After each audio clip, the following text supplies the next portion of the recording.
Hola, ¿qué tal? Bienvenidos, bienvenidas a nuestra segunda parte del taller de movilización de trayectorias formativas innovadoras STEAM con educación abierta. Estamos de nuevo aquí de fiesta, de lujo con mis colegas que vamos a compartir diversas experiencias acerca de la educación abierta en este ámbito de la complejidad y cómo cada uno de nosotros y los participantes pueden también tomar luces para ubicar prácticas que pudieran llevarse según las actividades que están desarrollando. Bien, bueno, pues con esto empezamos. En esta segunda parte del taller continuamos con la misma tarea de la primera parte y la agenda que nosotros vamos a estar siguiendo van a versar sobre 4 puntos. Le damos hacia la siguiente. Vamos a iniciar de nuevo recordando, vamos a ver en qué andábamos con esto de la movilización de las prácticas. Esta es la mesa que vamos a tener el día de hoy. En la sesión pasada principalmente nos acompañaron nuestros queridos colegas del grupo de investigación Escalando la Complejidad para Todos y estuvieron con nosotros Edgar e Inés, que hoy nos acompañan también y van a compartir en la sesión de preguntas y respuestas.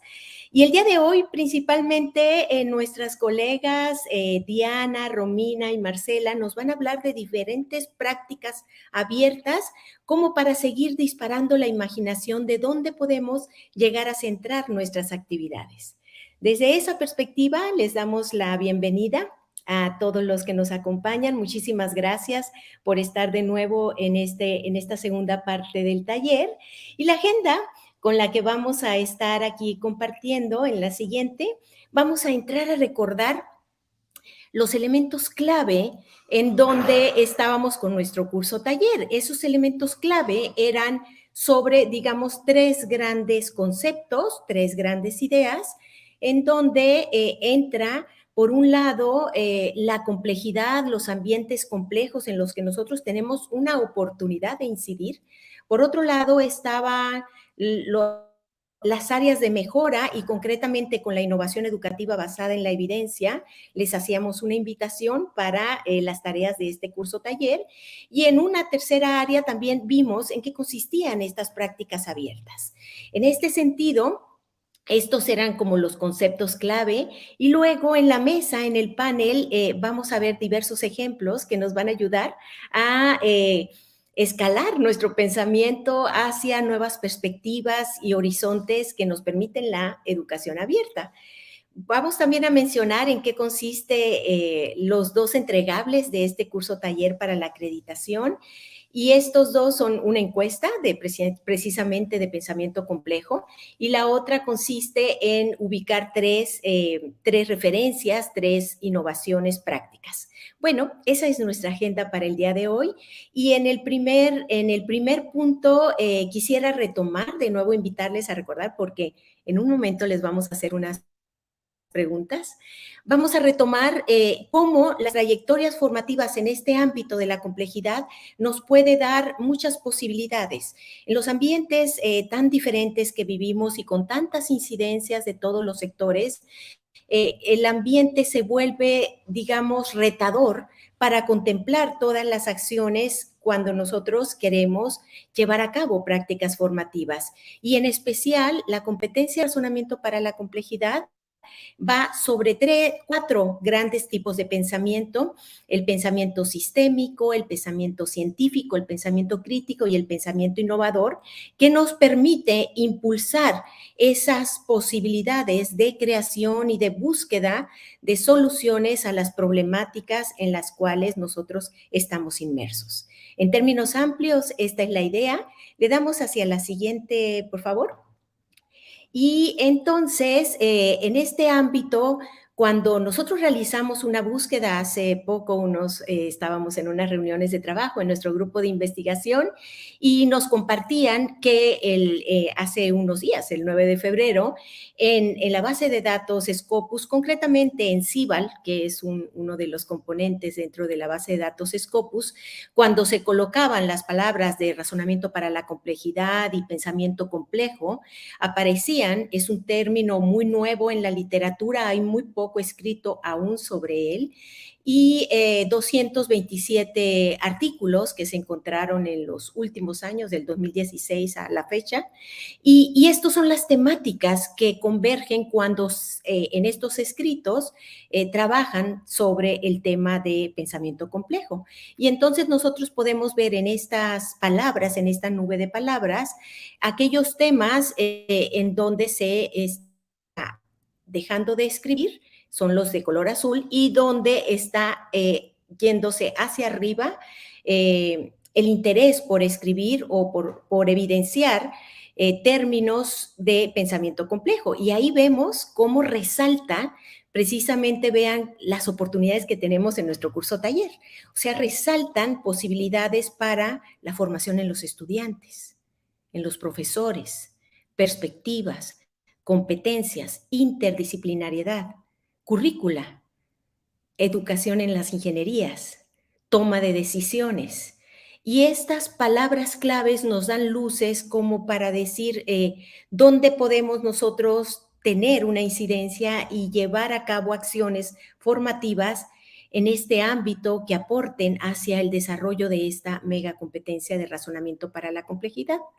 También tenemos en el círculo que ustedes pueden ver ahí, clúster de cómo se agrupan en determinadas disciplinas estos trabajos que han sido publicados recientemente sobre la temática y cómo otros están muy, digamos, aislados todavía y requieren ser trabajados. Desde esta perspectiva, en nuestro laboratorio STEAM Lab de Open Education, STEAM Lab, nosotros tenemos entonces esa posibilidad de ver dónde hay menos trabajos todavía en las disciplinas y dónde se ha avanzado un poco en esta área que es muy nueva. Nos vamos hacia la siguiente. Y en este ámbito, otro de los temas que estuvimos tocando mucho es precisamente la educación abierta. Y en la educación abierta también, en una publicación reciente sobre cómo estaba en la literatura el término de la educación abierta, también encontramos que todavía hay muy poco escrito sobre ella. Y en estas un poco alrededor de 200 artículos, ubicamos en ese mapa, ustedes pueden ver dónde están los autores que han estado publicando sobre ello. Y vean nuestras regiones hispanoparlantes. Nuestras regiones hispanoparlantes tienen una gran oportunidad de incrementar estas evidencias escritas sobre la temática de innovación abierta, de innovación educativa vinculada con la educación abierta. Y en estas perspectivas, en la educación abierta, nosotros podemos estar hablando tanto de prácticas que nos movilicen en el acceso, en la diseminación, en estrategias, en liderazgo, en el uso de las tecnologías. Tenemos en esa gráfica una manifestación de cómo hay unas áreas donde se ha estado trabajando y publicando más sobre ello y cuáles todavía son de muy reciente interés para que se vean en estas publicaciones, como son concretamente dos, la de liderazgo, la de estrategia, y es ahí donde nosotros podemos estar incidiendo sobre ellas, precisamente donde tenemos retos, la comunidad hispanoparlante, para dejar nuestra huella digital a través de estos escritos. En la siguiente, en esta introducción también nosotros veíamos cómo la innovación educativa, como otras estrategias, concretamente la innovación educativa basada en evidencia, nos puede ayudar a trabajar el ámbito de la educación abierta, las prácticas que nosotros vayamos a pensar, a dilucidar, y cómo a raíz de esta estrategia nosotros debemos ubicar referentes que ya han sido publicados en el mundo, concretamente en revistas arbitradas, en libros, en editoriales, más allá de los foros, les decía, notas periodísticas que pueden ser interesantes, pero innovación educativa basada en evidencia se inserta mucho en el interés de las publicaciones y es aquí donde en esta interfaz que me encanta fue el inicio de nuestros trabajos en innovación educativa basada en evidencia con la Universidad de Cantabria, la Universidad de Salamanca y el TEC de Monterrey. Hicimos esta interfaz para trabajar esta metodología con nuestros estudiantes y para llegar a impulsar precisamente innovaciones educativas basadas en evidencia. Y les quiero compartir en el siguiente slide que con quien fuera mi estudiante doctoral y ahora ya es doctora, Paola Zarango, de la Universidad Particular de Loja, en Ecuador, estuvimos trabajando en su tesis doctoral precisamente con innovación educativa basada en evidencia y con los profesores de cómo vivían esta experiencia a partir de talleres que impartimos por ahí y cómo analizamos sus prácticas de búsqueda de evidencias.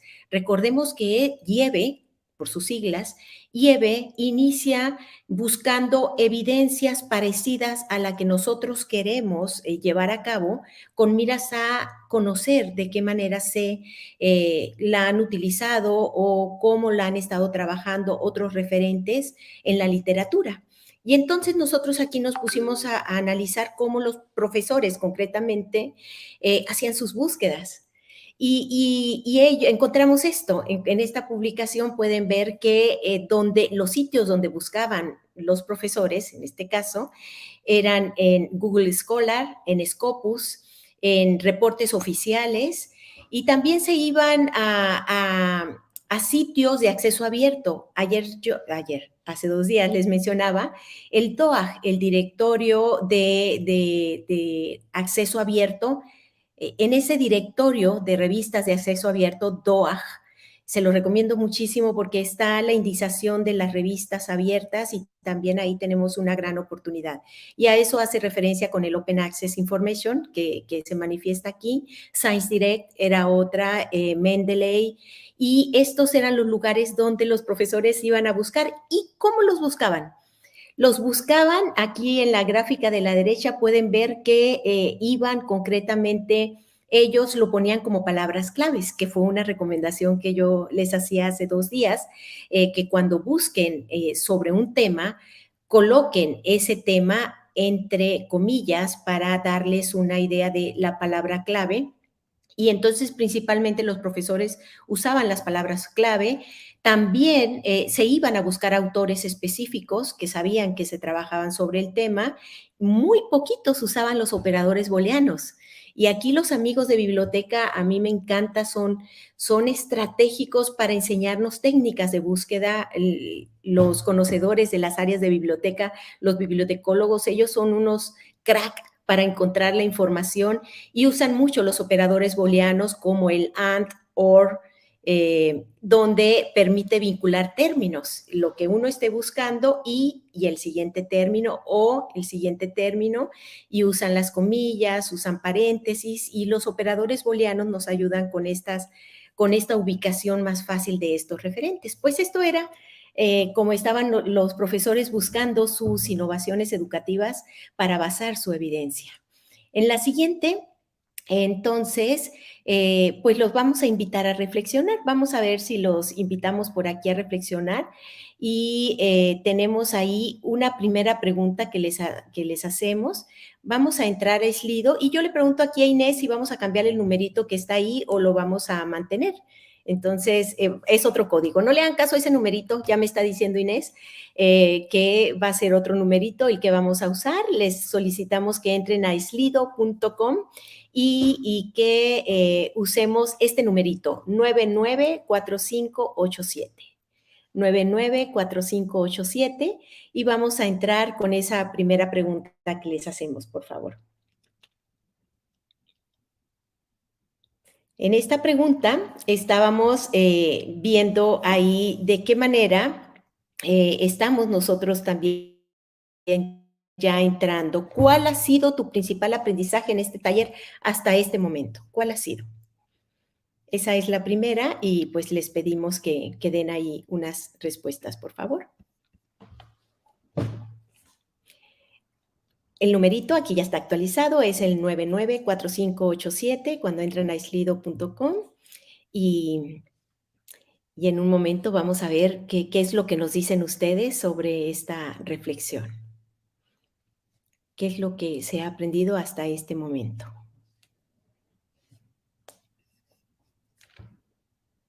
Y bueno, aquí si gustan,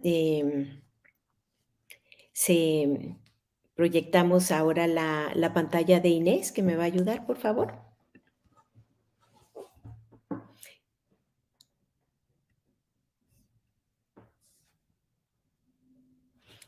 Bien, empezaron con esta otra pregunta.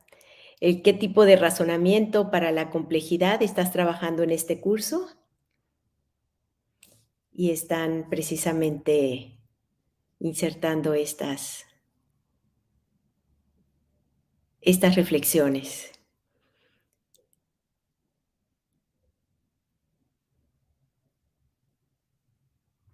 Y precisamente decíamos que en razonamiento para la complejidad, pues nosotros lo que buscamos es que se busque en este tipo de formación o en estas prácticas nuevas soluciones ante los retos problemáticos que se dan en la sociedad. Y aquí nosotros podemos estar interactuando con diferentes tipos de pensamiento y pues me agrada muchísimo detectar la percepción que tienen ustedes hasta este momento de cuál es el tipo de pensamiento que se está utilizando. Ahora les hacemos otra pregunta con el mismo numerito. ¿Qué tipo de práctica abierta estás pensando movilizar?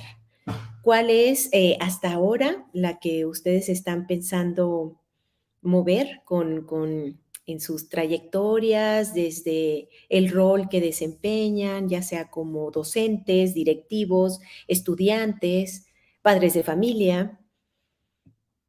¿Cuál sería el tipo de práctica que se está pensando movilizar? Uso y creación de recursos educativos abiertos, formación y visibilidad, prácticas docentes, generar contenido, qué lindo. Veíamos hace 2 días que podíamos entrar con cuestiones de producción, de uso, diseminación, movilización.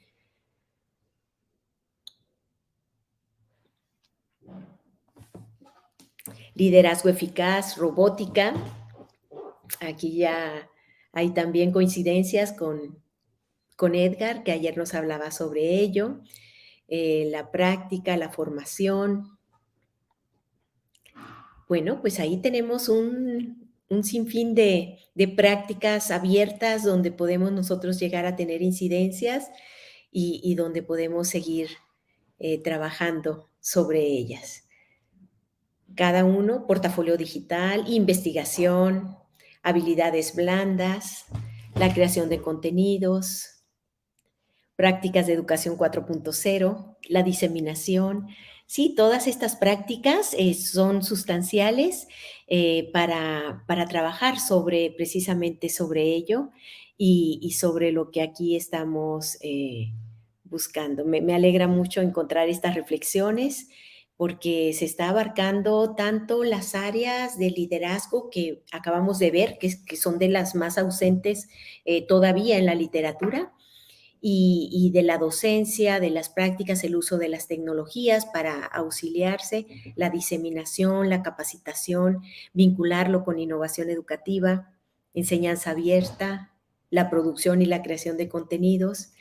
Y bueno, pues entonces estas prácticas precisamente son sus palabras clave para buscar esas innovaciones educativas que se han dado en el mundo y llegar también a establecer esos resúmenes reflexivos en donde vamos a estar trabajando. Bueno, pues muchas gracias por estas reflexiones, qué lindo lo que se está visualizando por aquí. Y nos vamos hacia la siguiente, por favor.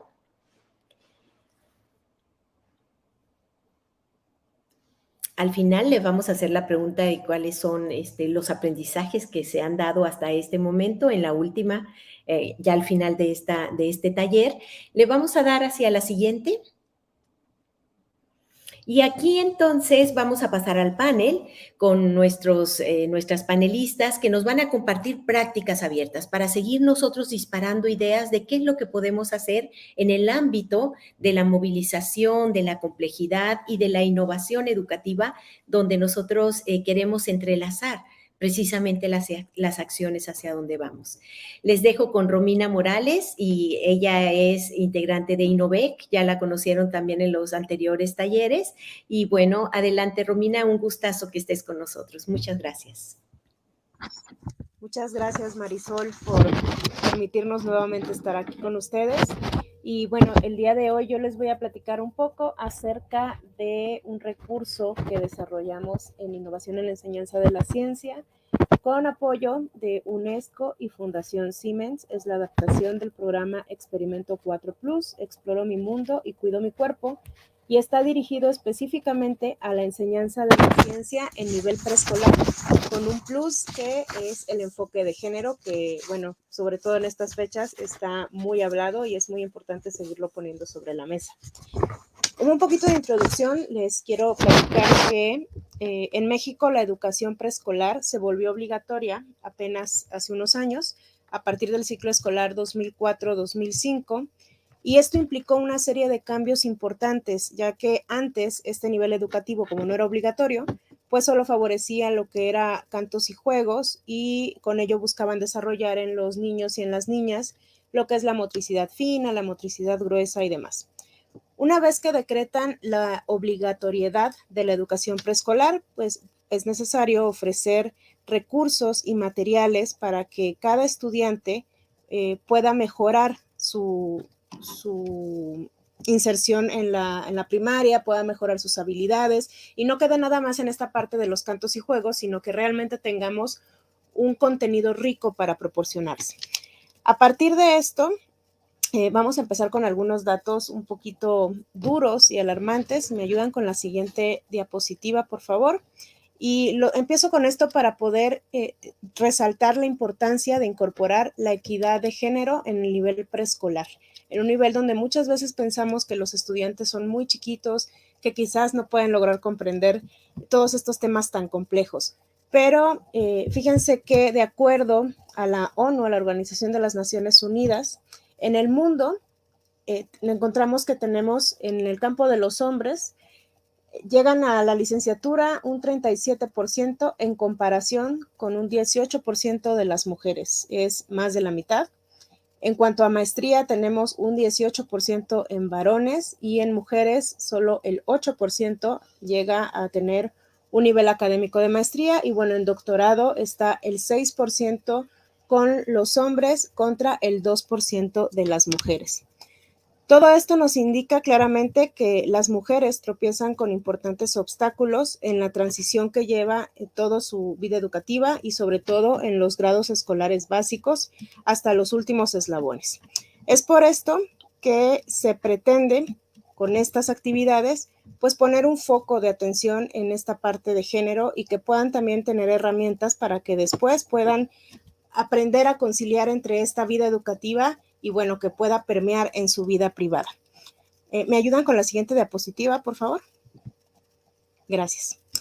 A esta poca participación en los niveles más altos de la educación, vamos a agregarle un hecho más, y es que hay una escasa tendencia de mujeres en las disciplinas científicas, como son las ciencias exactas, las matemáticas y las ingenierías. En México, por ejemplo, solamente tenemos un porcentaje de mujeres graduadas en el campo de la ciencia, apenas de un 40% del total. Y en el caso de ingeniería, pues nos vamos un poquito más abajo, que es el 30%. La siguiente, por favor. Bien, ¿qué podemos hacer frente a este escenario? ¿Por qué nos importó mucho este tema? Porque es fundamental que las y los docentes repiensen y adapten la forma en la que enseñan en las escuelas. Esto representa un área de oportunidad que desde este nivel educativo se puede abordar, y es un reto que implica incorporar esta enseñanza bajo la perspectiva de género. La que sigue, por favor. Viendo todas estas debilidades o necesidades que se tenía dentro del sistema educativo y buscando apoyar a este nivel que es el preescolar, pues la Fundación Internacional Siemens Stiftung promueve un programa de educación en ciencia que se llama Experimento. Son series de actividades experimentales y son prácticas que se desarrollan en el aula, donde abordamos temas de energía, medio ambiente y salud.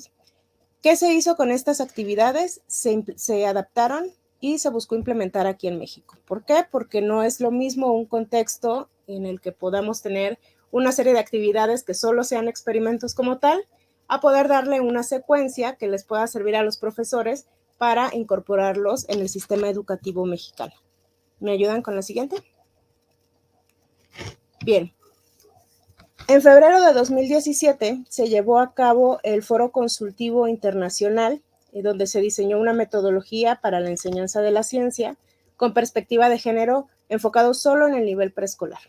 Entre estas actividades se llevó a cabo la presentación del programa que les mencioné hace unos momentos, que es Experimento 4+, por parte de Innovec, y se les mostró a especialistas, científicas, científicos, expertos y expertas en género y los educadores participantes en este evento. Como resultado de este foro, surge la iniciativa de conformar un equipo consultivo que desarrolle metodología didáctica para la enseñanza de la ciencia, que sea enfocada a niñas y niños de preescolar y que incluya la perspectiva de género. En este taller lo que se hizo fue presentar el modelo pedagógico basado en la indagación, que es, en la siguiente estaba bien, muchas gracias, que es la base que nosotros manejamos, y con esto se guiaron las acciones para que la enseñanza de la ciencia se trabaje de manera sistemática y progresiva. ¿Qué fue lo que se realizó? En conjunto con especialistas en género, con algunos compañeros de Innovec y con personal de UNESCO, se revisaron cada una de las actividades que tenía el programa experimento, que originalmente son estas: conociendo nuestro cuerpo, nuestra mano, jugando con las manos, qué percibimos con nuestra piel, los olores y el olfato, 2 oídos para escuchar, cómo es nuestra boca, la importancia de los ojos y juntando lo aprendido. Estos experimentos llevaban a los niños a una reflexión. Sin embargo, lo que se hizo en ese momento fue estudiarlos, revisar la currícula mexicana, los planes y programas que se encontraban en ese momento vigentes, y entonces resultó en una guía didáctica, en un módulo didáctico que se puede aplicar con niños de preescolar, justamente para que puedan primero introducir el enfoque de género y después cuidar el cuerpo de los niños y las niñas. ¿Por qué? Porque es importante que sepan qué es lo que ellos tienen y cómo lo pueden cuidar. Resultado de esto, tenemos un módulo que está en la siguiente diapositiva, si me ayudan, por favor, que es este que pueden ver aquí. Es el módulo de Experimento 3+ y lleva por nombre Exploro mi mundo y cuido mi cuerpo. Está disponible en la biblioteca digital de UNESCO, es completamente libre de derechos. Ustedes pueden descargarlo y, por supuesto, utilizar las lecciones y las herramientas que aquí vienen implementadas para poder aplicarlo con los niños y las niñas dentro del aula. Terminó en 10 lecciones que, si bien incluyen actividades sencillas para niños de preescolar, pues tienen un objetivo particular cada una de ellas, y si me permiten les voy a hablar un poco acerca de los objetivos de esta. En la siguiente, por favor. Los objetivos del módulo son los siguientes. La lección 1, por ejemplo, es en donde los estudiantes identifican algunas partes externas e internas del cuerpo humano para que así amplíen el conocimiento de su propio cuerpo. Esto es muy importante porque a partir de ahí, los niños y las niñas de entrada reflexionan en que tienen casi las mismas partes del cuerpo y que por lo tanto pueden hacer las mismas actividades, sean niños o niñas. Se les da a los docentes algunas estrategias para que puedan favorecer esta inclusión en el género, para que puedan trabajar de manera equitativa, para que para los niños sea algo ya normalizado, porque así debería de ser. Y a partir de ahí, en las siguientes lecciones, comienzan a explorar y a aprender a conocer algunas partes específicas del cuerpo. En la lección número 2, por ejemplo, se habla únicamente de las manos. ¿Por qué? Para valorar la importancia que tenemos en ellas en la vida cotidiana y conocer algunas medidas de higiene para su cuidado. La lección 3 nos habla de la mano y la piel, el sentido del tacto, y al ser un programa piloto o al haberse implementado de forma inicial, en esta lección, por ejemplo, hubieron docentes de preescolar que nos decían o nos mencionaban que tenían niñas y niños con algunas debilidades visuales, por ejemplo, ¿no? Y ellas implementaron una estrategia en donde para hacer la lección utilizaban lentejuela o algún elemento que fuera sensible al tacto, para que entonces puedan adaptarlo y que tanto niños como niñas tengan las condiciones que tengan, puedan utilizar la lección, puedan aprender los conceptos que aquí se manejan Y de esta manera, pues, la hacemos, además de buscar la equidad de género, buscamos que sea incluyente con todos, ¿no? Una de las bondades que tienen estos programas es que siempre se toman en cuenta los comentarios de los docentes que lo están aplicando, para que de esta manera podamos asegurarnos que realmente están funcionando allá afuera. Y así nos vamos, lección por lección. Van a aprender el cuidado de la piel, aprender que es el órgano más grande del cuerpo, aprenden la importancia y la utilidad de las manos para manipular los objetos y sobre todo el cuidado que se les tiene que dar. Además de eso, pues nos vamos con los sentidos que ya conocemos, que es el olfato a través de diferentes actividades donde involucran este sentido. También los componentes y el cuidado de la boca, donde involucran dientes, lengua, saliva. Y el reconocer lo importante que es esto para distinguir sabores, ¿no? También la importancia de la vista y al final, en una última lección, entonces nos dedicamos a integrar los aprendizajes alcanzados durante todo el desarrollo de la unidad, destacando la importancia de los sentidos y su aplicación en el mundo exterior. La siguiente, por favor. Bueno, este es un poco de las imágenes y actividades que están dentro de esta guía. Durante estas 10 lecciones, los estudiantes, los niños y las niñas, observan su cuerpo, identifican las partes del mismo y sobre todo reconocen la importancia que tiene su cuerpo como tal para poder cuidarlo. Si no les enseñamos qué es lo que ellos poseen, pues va a ser un poquito complicado el que reconozcan esta importancia. Además, como les mencionaba, pues reconocen también que tanto mujeres como hombres tenemos en su mayoría las mismas partes del cuerpo, ya sea de manera externa o interna, y esto nos permite realizar las mismas actividades y además realizan acciones que favorecen la integración de los sentidos. Un ejemplo es el que les mencionaba de cuando hablamos del sentido del tacto, es también incluir y enseñarles que las personas con debilidad visual, por ejemplo, tienen que utilizar el tacto más que nosotros, que sí podemos ver, o que hay algunas otras personas, algunos niños o niñas, que necesitan aprender lenguaje de señas y la importancia también de que nosotros podamos incluirlos en estas actividades. También incluye todos estos materiales, los pueden encontrar en esta guía y me ayudan con el siguiente. Y bueno, la implementación del módulo en su fase piloto se llevó a cabo con 64 docentes de diferentes estados de la República que comprenden la Ciudad de México con 3 maestras de esta ciudad, Colima con 10 docentes, el Estado de México con 10 docentes, Guanajuato con 9, Hidalgo con 10, Puebla con 10 y Veracruz con 12. Cuando nosotros hacemos estas implementaciones pilotos, se les da un seguimiento para poder obtener retroalimentación acerca de las actividades y quedarnos con esas sugerencias que todavía podemos aplicar para sacar una versión final y también las opiniones que tienen, tanto positivas como negativas, de este proyecto. En la siguiente, por favor.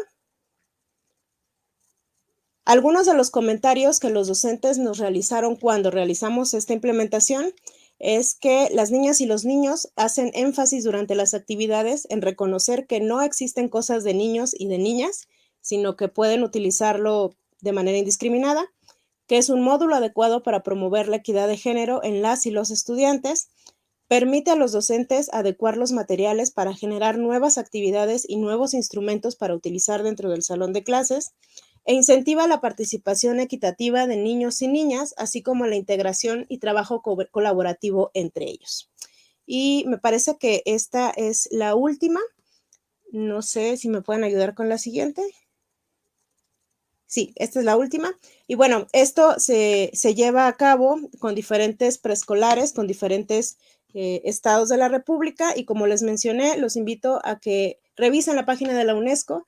Lo pueden descargar de manera gratuita y sobre todo que lo implementen con sus estudiantes si es que así lo requieren, o que lo adecúen si es que lo necesitan, para que podamos nosotros también saber que está sirviendo para la comunidad.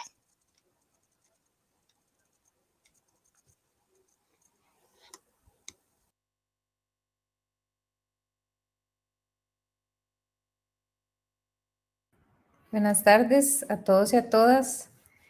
Muchas gracias por estar aquí acompañándonos y compartiendo estos temas que a mí, en mi caso, me apasionan, y creo que a todos los que estamos aquí así es. Me encanta que estemos hablando del preescolar porque soy maestra de preescolar.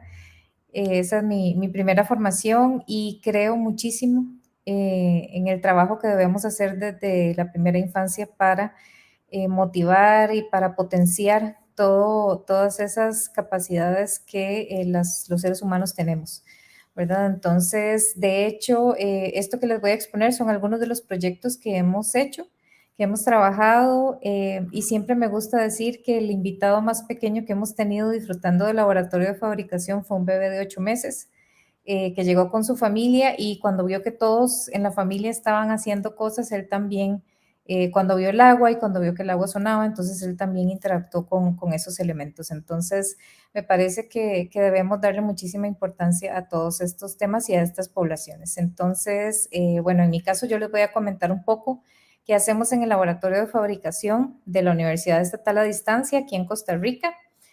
Y pues por supuesto los ejemplos vinculados con lo que estamos viendo, que tiene que ver con la educación abierta, con la complejidad, pero también con las prácticas de tecnología, que desde mi punto de vista no tienen que ser exclusivas o pensarse necesariamente para carreras como ingenierías o técnicas o tecnológicas, sino para todas las carreras.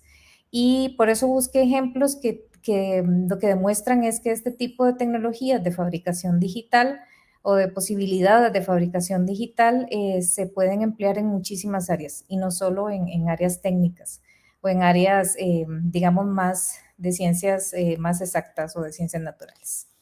Podemos empezar con la primera, por favor. El nombre del laboratorio es Catrare, y está en Nogbe o en Guaymí, que es un pueblo originario de nuestro país. Y entonces tuvimos un proceso de trabajo con uno de los maestros de este pueblo, y luego de 6 meses de estar compartiendo con él, pues encontramos que este nombre era muy apropiado para lo que queríamos del laboratorio, significa espacio de luz. Para los Nogbes el conocimiento es luz. Y además de eso, tenían una leyenda que me encanta, con una luciérnaga. Ahí tratamos un poco de replicar la luciérnaga con elementos tecnológicos que tenemos en el Fabla, como los LEDs, porque ellos cuentan que cuando llegan luciérnagas a los lugares, al lugar donde ellos viven, ya sea una casa o alguno de los espacios comunes que tienen en la comunidad, significa que van a recibir visitas. No saben quiénes, no saben cuándo, pero saben que las van a recibir, y ellos siempre están preparados para eso. Y eso es un laboratorio de fabricación.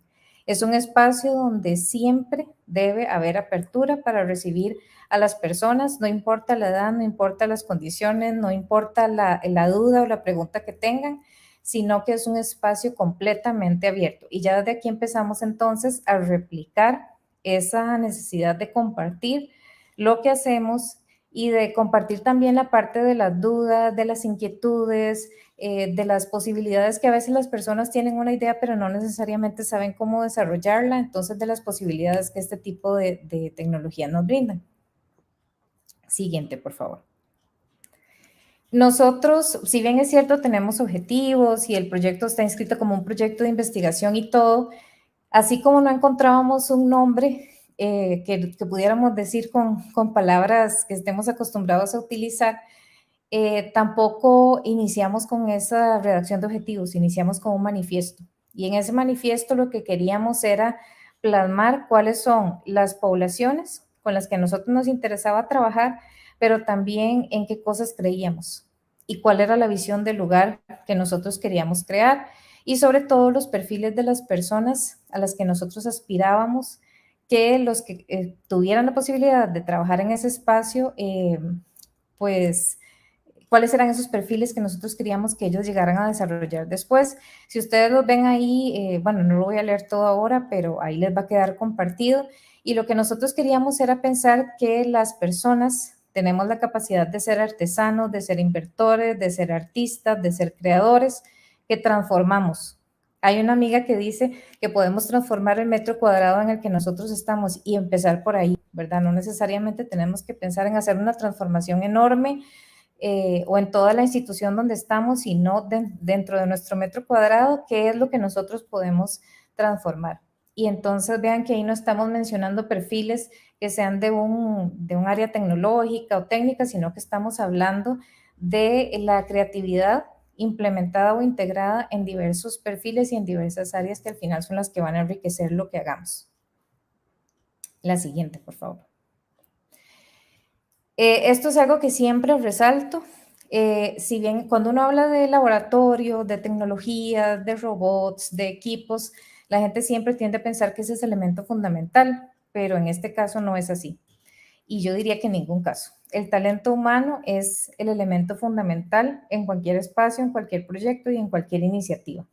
En el laboratorio tenemos, en este momento somos 7 personas, hay un compañero de los que está ahí que ya se fue, pero tenemos diferentes perfiles y a pesar de eso, todos somos de áreas muy diferentes, pero a pesar de eso, complementamos muchísimo lo que hacemos por esas formas diferentes de ver el mundo y de haber vivido experiencias diferentes desde las áreas en las que trabajamos. Entonces tenemos desde un ingeniero hasta una compañera que es publicista, otra que es matemática, yo soy maestra de preescolar, un animador digital, un especialista en diseño industrial. Entonces, esa diversidad de áreas es la que hace que nosotros cuando recibimos proyectos o recibimos solicitudes, pues podamos integrar todo lo que nosotros sabemos junto con los especialistas que entran, ¿verdad? Que siempre también son de áreas diferentes, de educación especial, de educación, de biología, de ingeniería forestal, médicos, etcétera, porque al ser un laboratorio abierto, entonces recibimos solicitudes de cualquier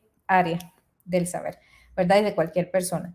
Entonces, el talento humano es un elemento fundamental y cuando ustedes planteen una propuesta, un proyecto, los equipos y eso, está bien, pueden contemplarlos, pero lo más importante es cuáles son las personas que van a trabajar con esos equipos y cuáles son los perfiles que a ustedes les gustaría de entrada de esas personas y cuáles son las posibilidades de desarrollo de esos perfiles en ese espacio o dentro de ese proyecto. Pasamos, por favor. Como les mencionaba, pues tenemos espacios físicos, ¿verdad? Donde ubicamos los equipos que tenemos. Un laboratorio tiene equipos de impresión 3D, tiene equipos de corte láser, trabajamos con tecnologías como placas programables como el Arduino, el Raspberry, que también se conectan a sensores y actuadores y eso nos permite generar pues diferentes respuestas. ¿Qué es lo que hace que las personas entonces entiendan un poco mejor cómo pasamos de una programación que está en una computadora a algo ya que podemos ver en el mundo real, ¿verdad? Que tiene una acción en el mundo real. Pero además de eso, las hemos empleado sobre todo para beneficiar y para atender necesidades o problemáticas de los estudiantes o de las diferentes carreras que se imparten en la universidad. Y ahora vamos a ver algunos ejemplos sobre eso. Pasamos. En el laboratorio también, además de ser un proyecto de investigación, se brindan diferentes servicios y esos servicios son los que las personas de la institución o de fuera de ella, incluso trabajamos mucho con colegios técnicos, trabajamos con secundarias, con primarias, hemos tenido también estudiantes de preescolar, talleres para familias, ¿verdad? Entonces, trabajamos con muchos servicios, por ejemplo, la parte de vestibles o de placas que reaccionan cuando yo me muevo, cuando hago algo que yo puedo programar para que hagan lo que yo necesito.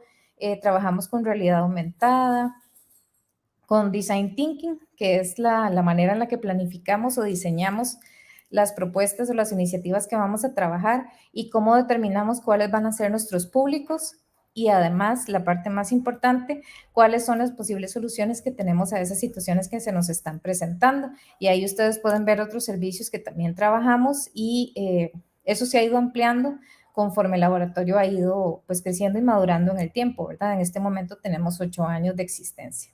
Adelante. ¿Cuáles son las oportunidades para la educación de un espacio de este tipo? Bueno, el acceso abierto es la principal.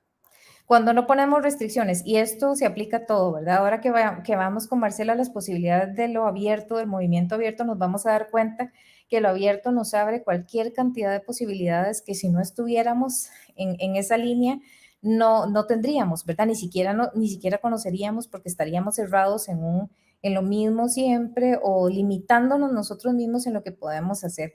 Entonces, el hecho de que sea un espacio abierto es lo más importante para la educación.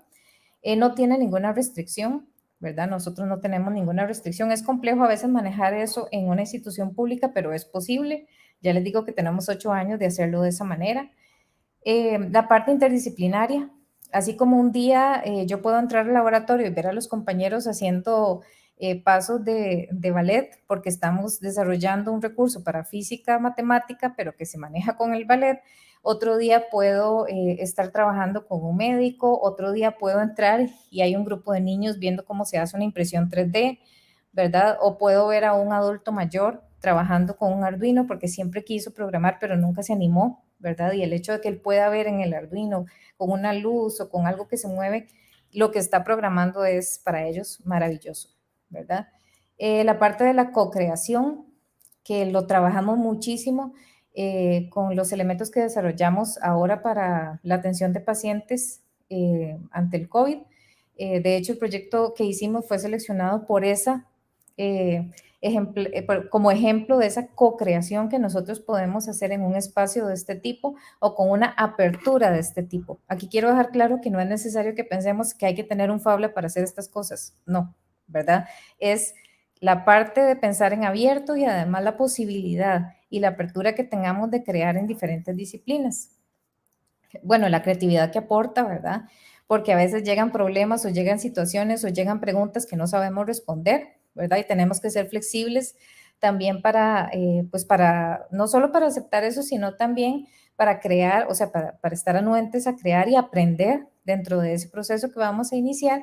Y sobre todo a mí, y creo que eso tiene que ver un poco con la formación de maestra, la veo como parte del aprendizaje el error, ¿verdad? Cometer errores es completamente permitido. De hecho, se trabaja mucho con prototipos y cuando trabajamos con prototipos nos damos cuenta de cuáles son los errores que estamos cometiendo y cómo podemos irlos mejorando o arreglando. Entonces, el error es parte de nuestro día a día. También la fabricación digital en sí misma, pues nos permite que los estudiantes o quienes nos visitan accedan a un mundo de posibilidades, ¿verdad? Tecnológicas, a posibilidades, digamos, de aplicación o de integración de herramientas de fabricación digital a diferentes áreas, ¿verdad? O a todas. En este momento no les puedo decir que haya llegado alguna persona y le hayamos dicho, no, es que no podemos. Si es un área social, no, en esa vieras que no podemos aportarle, o si es un área de educación, o si es un área de ciencias exactas, con todas hemos trabajado hasta el momento. Y creo que se relaciona muchísimo con lo que la compañera venía hablando. Ahí les dejo un enlace porque uno de los elementos que más nos preguntan cuando las personas visitan el Fab Lab, sobre todo los profesores, los compañeros o los colegas maestros, nos preguntan cómo hacemos, ¿verdad? ¿Cómo hacemos para retomar esto en la educación y para aprovechar estas oportunidades? Y yo lo que siempre les digo es que el preescolar es todo esto, ¿verdad? Los que estudiamos o trabajamos en preescolar, los que sencillamente somos maestros, sabemos que todas esas oportunidades que están ahí estaban muy abiertas y muy desarrolladas cuando trabajamos con estudiantes de preescolar. Entonces, como esa era una consulta que se repetía, ¿cómo hacemos? Y yo decía, pero esto es lo que hacíamos en preescolar, desarrollar la creatividad, dar espacios de que se trabajaran con, yo recuerdo que les llevábamos profesionales de diferentes áreas para que ellos entendieran, les permitíamos tener espacios de juego, de trabajo, de aprendizaje, que integraban diferentes áreas y diferentes ciencias y diferentes saberes, ¿verdad? Esto es un poco ese espacio del Fab Lab, el espacio de oportunidades de creación, de co-creación, donde el error es aceptado, etcétera. Entonces hay una charla que hice para un TEDx en el 2020 que habla sobre esto, ¿verdad? Cómo nos preescolarizamos a partir del aprendizaje y de retomar lo que este tipo de espacios nos permiten. Ahí se las dejo para que si en algún momento puedan verla. Pasamos a la siguiente. Considerando estas oportunidades para la educación y ya como ejemplos, bueno, esas son algunas de las fotografías de lo que hacemos, del tipo de grupos con el que trabajamos, ¿verdad? Aquí en la fotografía del lado izquierdo, abajo, hay un grupo de muchachos pintando en una mesa. Este es un grupo que nos encanta, que es maravilloso, que tenemos un proyecto con la escuela con la carrera de educación especial de la universidad. Y este es un grupo de niños y jóvenes que están dentro del espectro autista y trabajamos con ellos porque el objetivo principal es cómo mejoramos la parte social, ¿verdad? Sus relaciones sociales y su desempeño social no solo, digamos, a nivel de su familia, sino también a nivel fuera, ¿verdad? En sus instituciones educativas, ya pensando en un ambiente laboral, incluso, etcétera. Entonces, se creó un proyecto que se llama Teatro y Tecnología, y el objetivo era ese: desarrollamos habilidades sociales por medio del teatro y por medio de la tecnología. Entonces ellos llegaban al Fab Lab y creaban los elementos que iban a usar en sus obras de teatro. Entonces aprendieron a usar las impresoras 3D, aprendieron cómo funciona una cortadora láser, hicieron programaciones, trabajaron con Scratch, en algún momento hicieron un farol incluso, ¿verdad? Entonces, y además fue interesantísimo porque ellos, ustedes saben que tienen algunas situaciones, ¿verdad? Con el tipo de sonidos que escuchan, con los sonidos, digamos, que se repiten mucho tiempo. Entonces era todo un reto integrarlos dentro del laboratorio donde está lleno de ese tipo de cosas. Y al final, pues las habilidades sociales mejoraron muchísimo, ¿verdad? A tener una estudiante que siempre estaba pegada a su bolso y siempre estaba, digamos, como insegura dentro del espacio, a tener después estudiantes que dicen que ya ellos son de la UNED y que se desenvolvieron perfectamente dentro del ambiente. También trabajamos, los otros ya son estudiantes de la UNED en una carrera específica, que incluso varios de ellos han creado sus propios equipos de fabricación digital y son autodidactas en este tema y pues lo aplican dentro de sus diferentes carreras. Pasamos, por favor.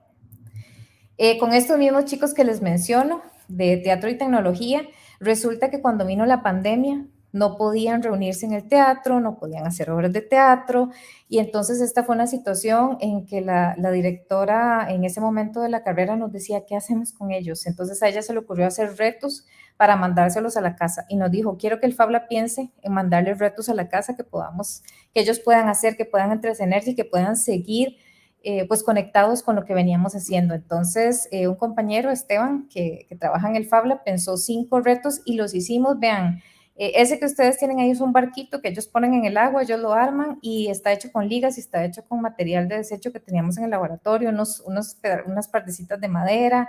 Lo que se hizo fue rápidamente cortar las cosas, les hacíamos los paquetes y los papás los iban a recoger a la universidad y los llevaban a la casa y luego ellos nos mandaban los videos y las fotos de lo que habían hecho. Esa parte fue lindísima porque nos permitió seguir conectados con ellos, distraerlos un poco de la situación de estar encerrados en la casa, de una pandemia, de perder esa libertad y ese trabajo en grupo que ellos habían ganado, ¿verdad? En ese espacio de teatro y tecnología. Y además, pues darnos cuenta de que no necesitamos tener grandes equipos o grandes cosas para lograr que las personas sigan trabajando e integrando elementos digamos, más interactivos dentro de lo que ellos hacen o dentro de las posibilidades que tienen. Al final les hicimos 5 retos y hay que ver los videos y las fotos lindísimas. De hecho, eso está compartido en una de lo que Marcela nos va a presentar ahora, porque lo compartimos como una experiencia abierta. Compartimos también los retos en abierto para cualquiera que los quiera replicar. Pasamos, por favor. También hemos trabajado con realidad aumentada. Y lo que sí hacemos mucho en el laboratorio es ver qué es lo que está pasando a nivel de tecnología, qué podríamos integrar a lo que hace la universidad, al quehacer de la universidad, y no por integrarlo, sino por mejorar lo que hacemos y sobre todo por diversificar las posibilidades de los estudiantes de acceder a los contenidos. Entonces, trabajamos con realidad aumentada en libros de anatomía y fisiología humanas. ¿Por qué? Porque detectamos con las doctoras encargadas que hay temas que para los estudiantes son complejos de manejar y que en un libro, en una foto plana, era muy difícil que ellos los dominaran. Y el que ven a la izquierda es la integración de realidad aumentada en un libro de celebración de los 120 años del Teatro Nacional de Costa Rica, ¿verdad? Son elementos que no están expuestos en el teatro porque son muy pequeñitos, porque están en una caja fuerte, etcétera, y entonces lo que hicimos fue ponerlos en realidad aumentada dentro de ese libro. No era que sabíamos hacer realidad aumentada, empezamos a experimentar y empezamos a trabajar con cosas más pequeñas hasta que luego ya fue posible integrarlos en estas unidades. Pasamos, por favor. Otra experiencia que tuvimos, y aquí lo que quiero que vean sobre todo es las áreas en las que hemos integrado elementos. Esta es un poco grotesca, pero es un ejemplo importante de cómo también nos podemos integrar a áreas de ciencias sociales. La UNED tiene una carrera de criminología, y hacemos visitas de personas, invitamos a las personas a que conozcan el Fab Lab y vieran que cuando ellos van y ven otros proyectos y otras cosas que se han hecho, ellos dicen, uy, ¿sería posible que nos hicieran este video? ¿Sería posible que nos hicieran, verdad? Entonces se les ocurrió a los compañeros de criminología, cuando vieron lo de realidad aumentada, que sí era posible que les hiciéramos unas escenas del crimen, para que los estudiantes pudieran, en lugar de leer caso 1, usted entra y se encuentra, ¿verdad? Que era antes como se usaba, era escrito, ¿verdad? En un texto. Lo que hicimos fue montar 2 escenas del crimen, de crímenes reales, de fotos de crímenes reales, en realidad virtual. Entonces los estudiantes pueden verlas desde el teléfono, pueden verlas en la computadora y movilizarse dentro del dispositivo o pueden usar visores, ¿verdad? Aquí a la derecha ven la opción de visores, entonces, ¿qué es la idea? La idea es que ellos se van moviendo por la escena del crimen y van encontrando cuáles son los elementos que les van a permitir identificar qué fue lo que pasó, cómo pasó, incluso los elementos que están, cómo están puestos dentro de la habitación, etcétera. Entonces hicimos 2 y se validaron con los estudiantes y al final la respuesta era, ojalá que puedan seguir poniéndonos de esto en todos los cursos, ¿verdad? Muchísimo mejor para nosotros y definitivamente nos permite un aprendizaje más cercano a una escena del crimen, ¿verdad? Entonces, ese es otro ejemplo de aplicación. Seguimos, por favor. Este es un ejemplo de lo que les decía del error, ¿verdad? Y de que a veces tendemos a suponer que conocemos a los públicos. La UNED atiende estudiantes con necesidades especiales diversas, entre ellos hay varios que tienen algún tipo de deficiencia visual o que ya tienen pérdida total de su visión. Entonces, resulta que hacemos unidades didácticas en la UNED donde vienen tablas y cuadros. Y ellos tienen que pasar por los software que se las leen hasta 60 veces en una misma tabla para poder sacar los datos que les estamos pidiendo, porque el software les lee todo de izquierda a derecha y todo de corrido. Entonces les hicimos este dispositivo porque pensando en que ellos pudieran moverse como si fuera un mouse o un joystick, digamos, moverse en la fila y en la celda que ellos ocupaban. Y resulta que cuando ellos lo prueban, el de madera fue el primero y nos lo desecharon rápidamente porque no les cabían los dedos, porque se los lastimaban, porque no entendían cómo funcionaba. El segundo fue mejor, pero igual fue desechado, hasta llegar al punto en el que ellos nos dijeron, pero ¿por qué nos están poniendo algo físico? ¿Por qué no nos hacen un software que nos lo lea y que nosotros podamos poner, bueno, sí, fila tal, esta tal, guardar los datos y luego buscarlos? Y eso fue lo que hicimos, ¿verdad? Por eso les digo que el error es aceptado y nos permite aprender muchísimo para próximas experiencias, incluso para estas, ¿verdad? Entonces, al final se desarrolló el software, se registró como un software de la universidad y también la idea es que estén abiertos para cualquier persona que lo quiera utilizar. Seguimos, por favor.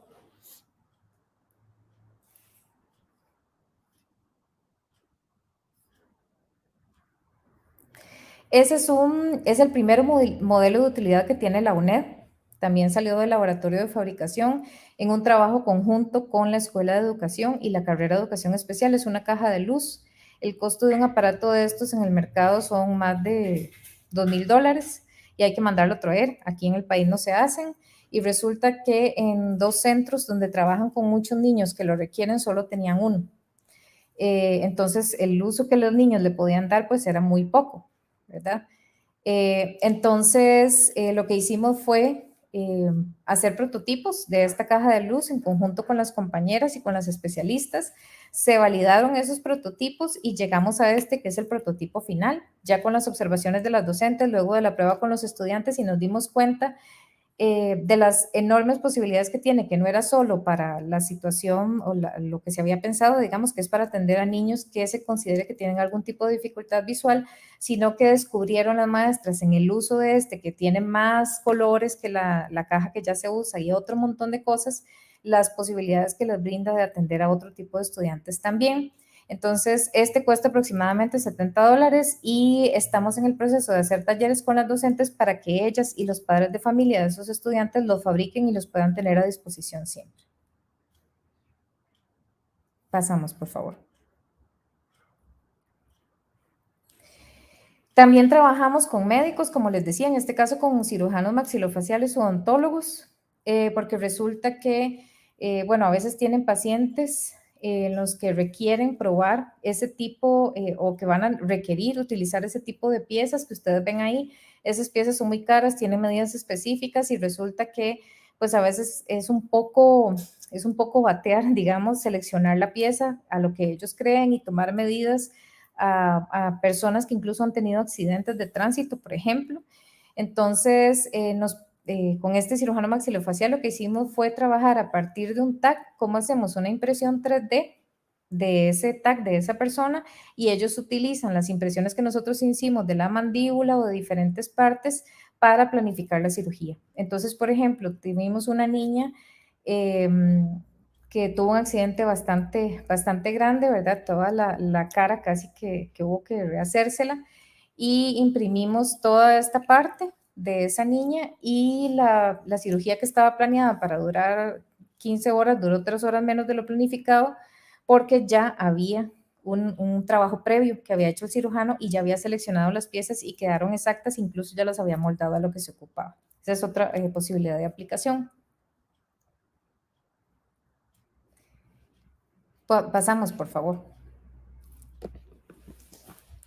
Este es lo que trabajamos ahora, que les decía, para el COVID, que es un casco de respiración asistida para pacientes. Si podemos devolvernos al anterior, por favor, para pacientes que estaban afectados por el COVID, ¿verdad? Entonces desarrollamos junto con médicos intensivistas y terapistas respiratorios esta opción de casco, la siguiente, por favor, para pacientes que estaban siendo afectados por el COVID, y donamos 200 de esos cascos a hospitales del país.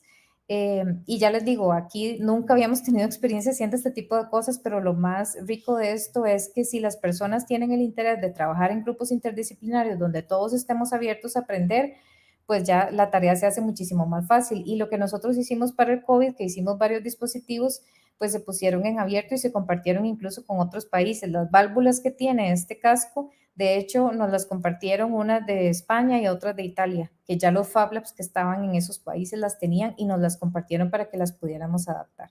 Ese es otro ejemplo de aplicación. Podemos pasarnos a la siguiente. Y ya para terminar, quería dejarles que ustedes escogieran alguno de los siguientes videos, que yo les voy a decir ya casi los nombres. La idea es que ustedes puedan escribir en el chat cuál video les gustaría ver, y el que tenga más votos es el que veríamos. Estos 6 videos lo que resumen son diferentes proyectos de laboratorio y cómo, ahí no importa tanto, y vean que la tecnología no es lo más importante, sino el objetivo con el que hacemos estos proyectos y las posibilidades que nos dan, pues los recursos con los que contamos, donde el talento humano y las posibilidades que le damos a ese talento para crear y para hacer son las más importantes. Entonces, el primero se llama La física del ballet, el segundo, Los Arduinos, según Harold, el tercero, La máscara órtesis de Jonathan McDonald, el cuarto, Fab Lab Catrare, To Play Baby, el quinto, Fab Lab Catrare, protocolo abierto, modelos estereolitográficos, y el último, Fab Lab Catrare, móvil. Entonces, podemos votar por número, o si recuerdan algo del nombre, por lo del nombre. Se los puedo repetir: está La física del ballet, Los Arduinos según Harold, La máscara órtesis de Jonathan McDonald, el Fab Lab Catrare, To Play Baby, protocolo abierto, modelos estereolitográficos, o la móvil. Entonces, la compañera que es la que nos apoya en todo esto, nos podría decir entonces cuál es el ganador.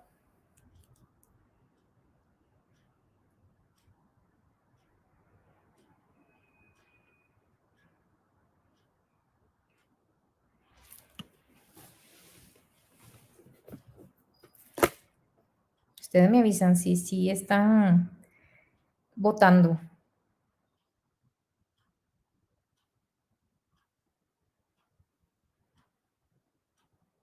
Si no, dejamos que Marisol escoja cuál le gustaría ver.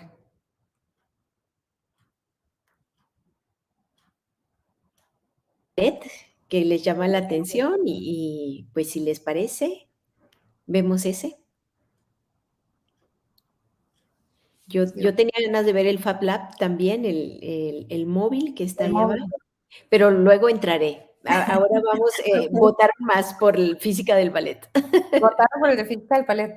Ven, hay que hacer un estudio siempre escogen ese, me encanta, Sí. hay que hacer un estudio. Ok, entonces podemos ver el de física del ballet, si la compañera nos ayuda a proyectar ese todo está en el YouTube, ustedes lo pueden ver, están públicos y abiertos.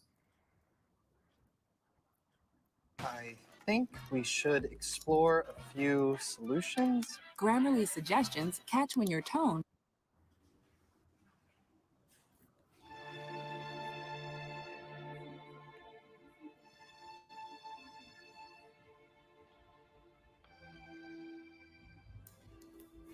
Todo en el mundo está relacionado con la física, pero obviamente uno no se para a pensar como, ok, esto sucede por tal y tal cosa. Uno se da cuenta de cómo realmente sucede. Por ejemplo, cuando uno gira, cuando uno salta, todo está explicado por medio de fenómenos físicos. La necesidad que tenía la cátedra de física era la de explicar ciertos conceptos físicos. Diana, que es la persona a la que se le ocurre este material, encuentra muchos ejemplos posibles con movimientos o posiciones de ballet. Un reto bastante nuevo porque no habíamos hecho una aplicación en entorno de realidad virtual con fotografías 360 o videos 360.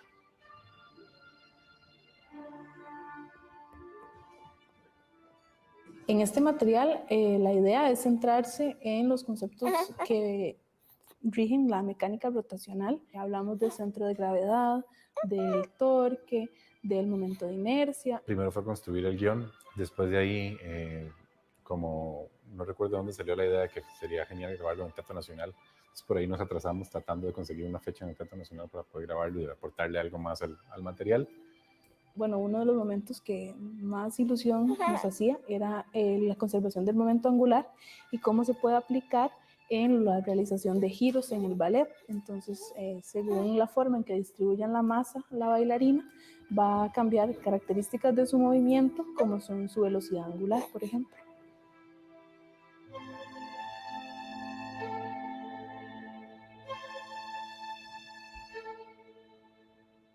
Es muy interdisciplinario porque tenemos que ponernos de acuerdo las características del material según lo que a cada quien le interesa. Creo que a nivel de programación tenías que coordinar y, por ejemplo, esperar que un video terminara para que se produjera una acción. Para el guión eso fue muy evidente porque ahí fue donde se materializó esta negociación en una reunión donde estuvo incluso la bailarina, por ejemplo. Entonces íbamos comentando todo lo que se iba a decir, lo que se iba a ver. Es otra forma completamente distinta de pensar el audiovisual. A veces teníamos el momento de grabar que escondernos todos detrás de los telones del teatro para que nadie saliera. Las posibilidades son infinitas para la física, es lo que su imaginación quiera porque todo el mundo está lleno de física. Esta experiencia con realidad virtual nos permite, como a futuro, el ingreso de nuevos proyectos que se podrían enfocar en distintos temas. Para un contexto educativo y más un contexto como el de la UNED, el poder darles una aplicación y que ellos puedan en sus mismos teléfonos experimentar esta realidad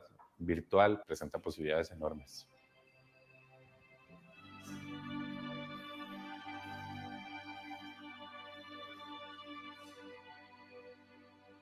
Listo. Muchísimas gracias. Bueno, y así termino mi intervención y nos retomamos o nos vemos en las preguntas. Muchas gracias.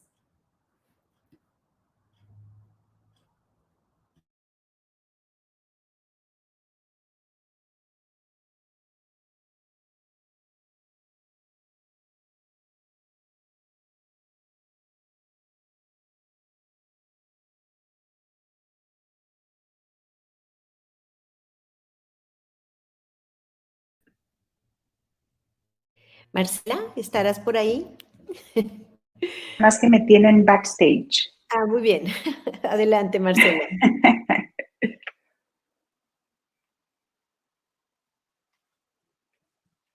Hola a todos, ¿cómo están? Feliz de estar aquí con ustedes. Supongo ahorita seguimos con la presentación, pero me voy presentando. Soy Marcela Morales, vengo del Open Education Global, una organización que se dedica a educación abierta, entonces todo mi enfoque va a ser en lo que es educación abierta.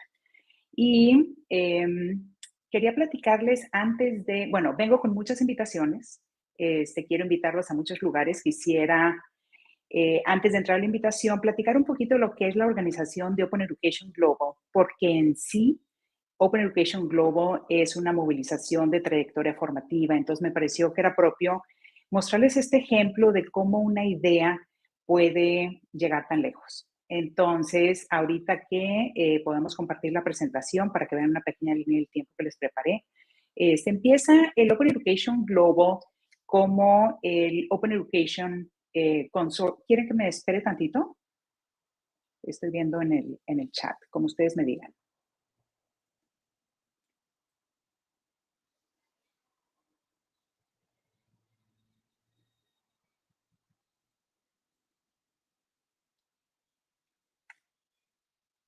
Yo creo que les sigo y ahorita nos alcanza la presentación seguramente. Entonces, como les digo, quería empezar con este ejemplo de Open Education Global como ejemplo de una movilización de trayectoria formativa. Ahí ya pudimos. Muchas gracias a nuestro equipo técnico. Bueno, ahí están mis datos, como quiera, esos los tendrán. Más adelante les comparto mi correo, porque por supuesto estamos al pendiente de lo que necesiten. Entonces nos movemos a la que sigue, porque yo creo que ya todo el mundo se enteró que soy Marcela Morales, del Open Education Global. Aquí está. No me voy a detener mucho para platicarles de esto, de lo que es Open Education Global, porque eso lo pueden obviamente encontrar en Internet, pero lo que me pareció interesante para compartir con ustedes en este momento es cómo fue que inició y qué tan lejos puede llegar una idea. Como les comentaba, la organización que somos ahora Open Education Global empieza como un consorcio en el 2002 como Open Courseware Consortium. Pasan unos años, el movimiento de educación abierta sigue evolucionando y la organización evoluciona con el movimiento. En el 2014 cambiamos de nombre para llamarse Open Education Consortium. Y por último, en el año 2020 nos convertimos en lo que es Open Education Global. Antes de platicar de lo que hacemos, quiero plantearles este tema, esta idea de cómo fue que surgió el Open Education Global. Y me parece interesante porque cuando inicia en el año 2002, el entonces presidente de MIT se hace la pregunta, presente este caso de complejidad, este caso de, si me están ayudando con la presentación, nos pudiéramos ir, vamos ya como 4 slides, 4 filminas adelante, por favor. Bueno, una atrás, y si quieres me regreso un poquito a la misión. Ahí mero. Entonces, la misión de la organización es promover, apoyar y avanzar la educación abierta alrededor del mundo. Esa es la misión con la cual inició la organización y lo que buscamos es empoderar a través de la educación. Siguiente, por favor. Entonces, quisiera empezar con esta pregunta de complejidad. Si podemos seguir a la siguiente, por favor. Es esta semillita que sembró el entonces presidente de MIT, que es, siguiente por favor.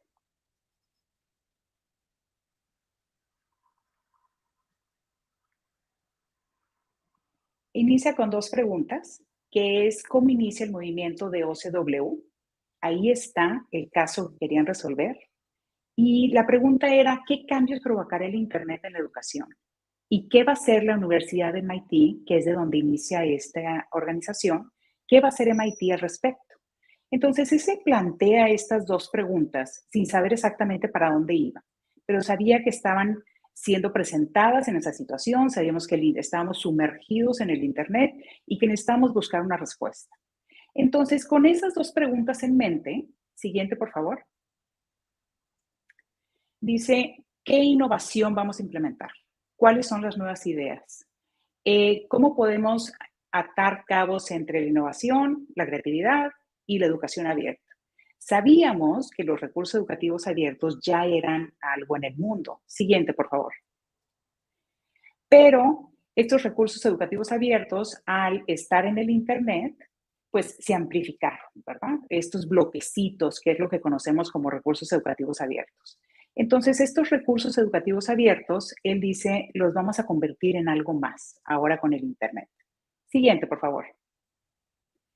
Y es aquí donde empieza lo que son los recursos educativos abiertos a convertirse en OCWs, que son estas líneas de enseñanza que profesores en aquel entonces de MIT empezaron a armar para poderlos compartir en abierto para el mundo. Así es como inicia esta organización.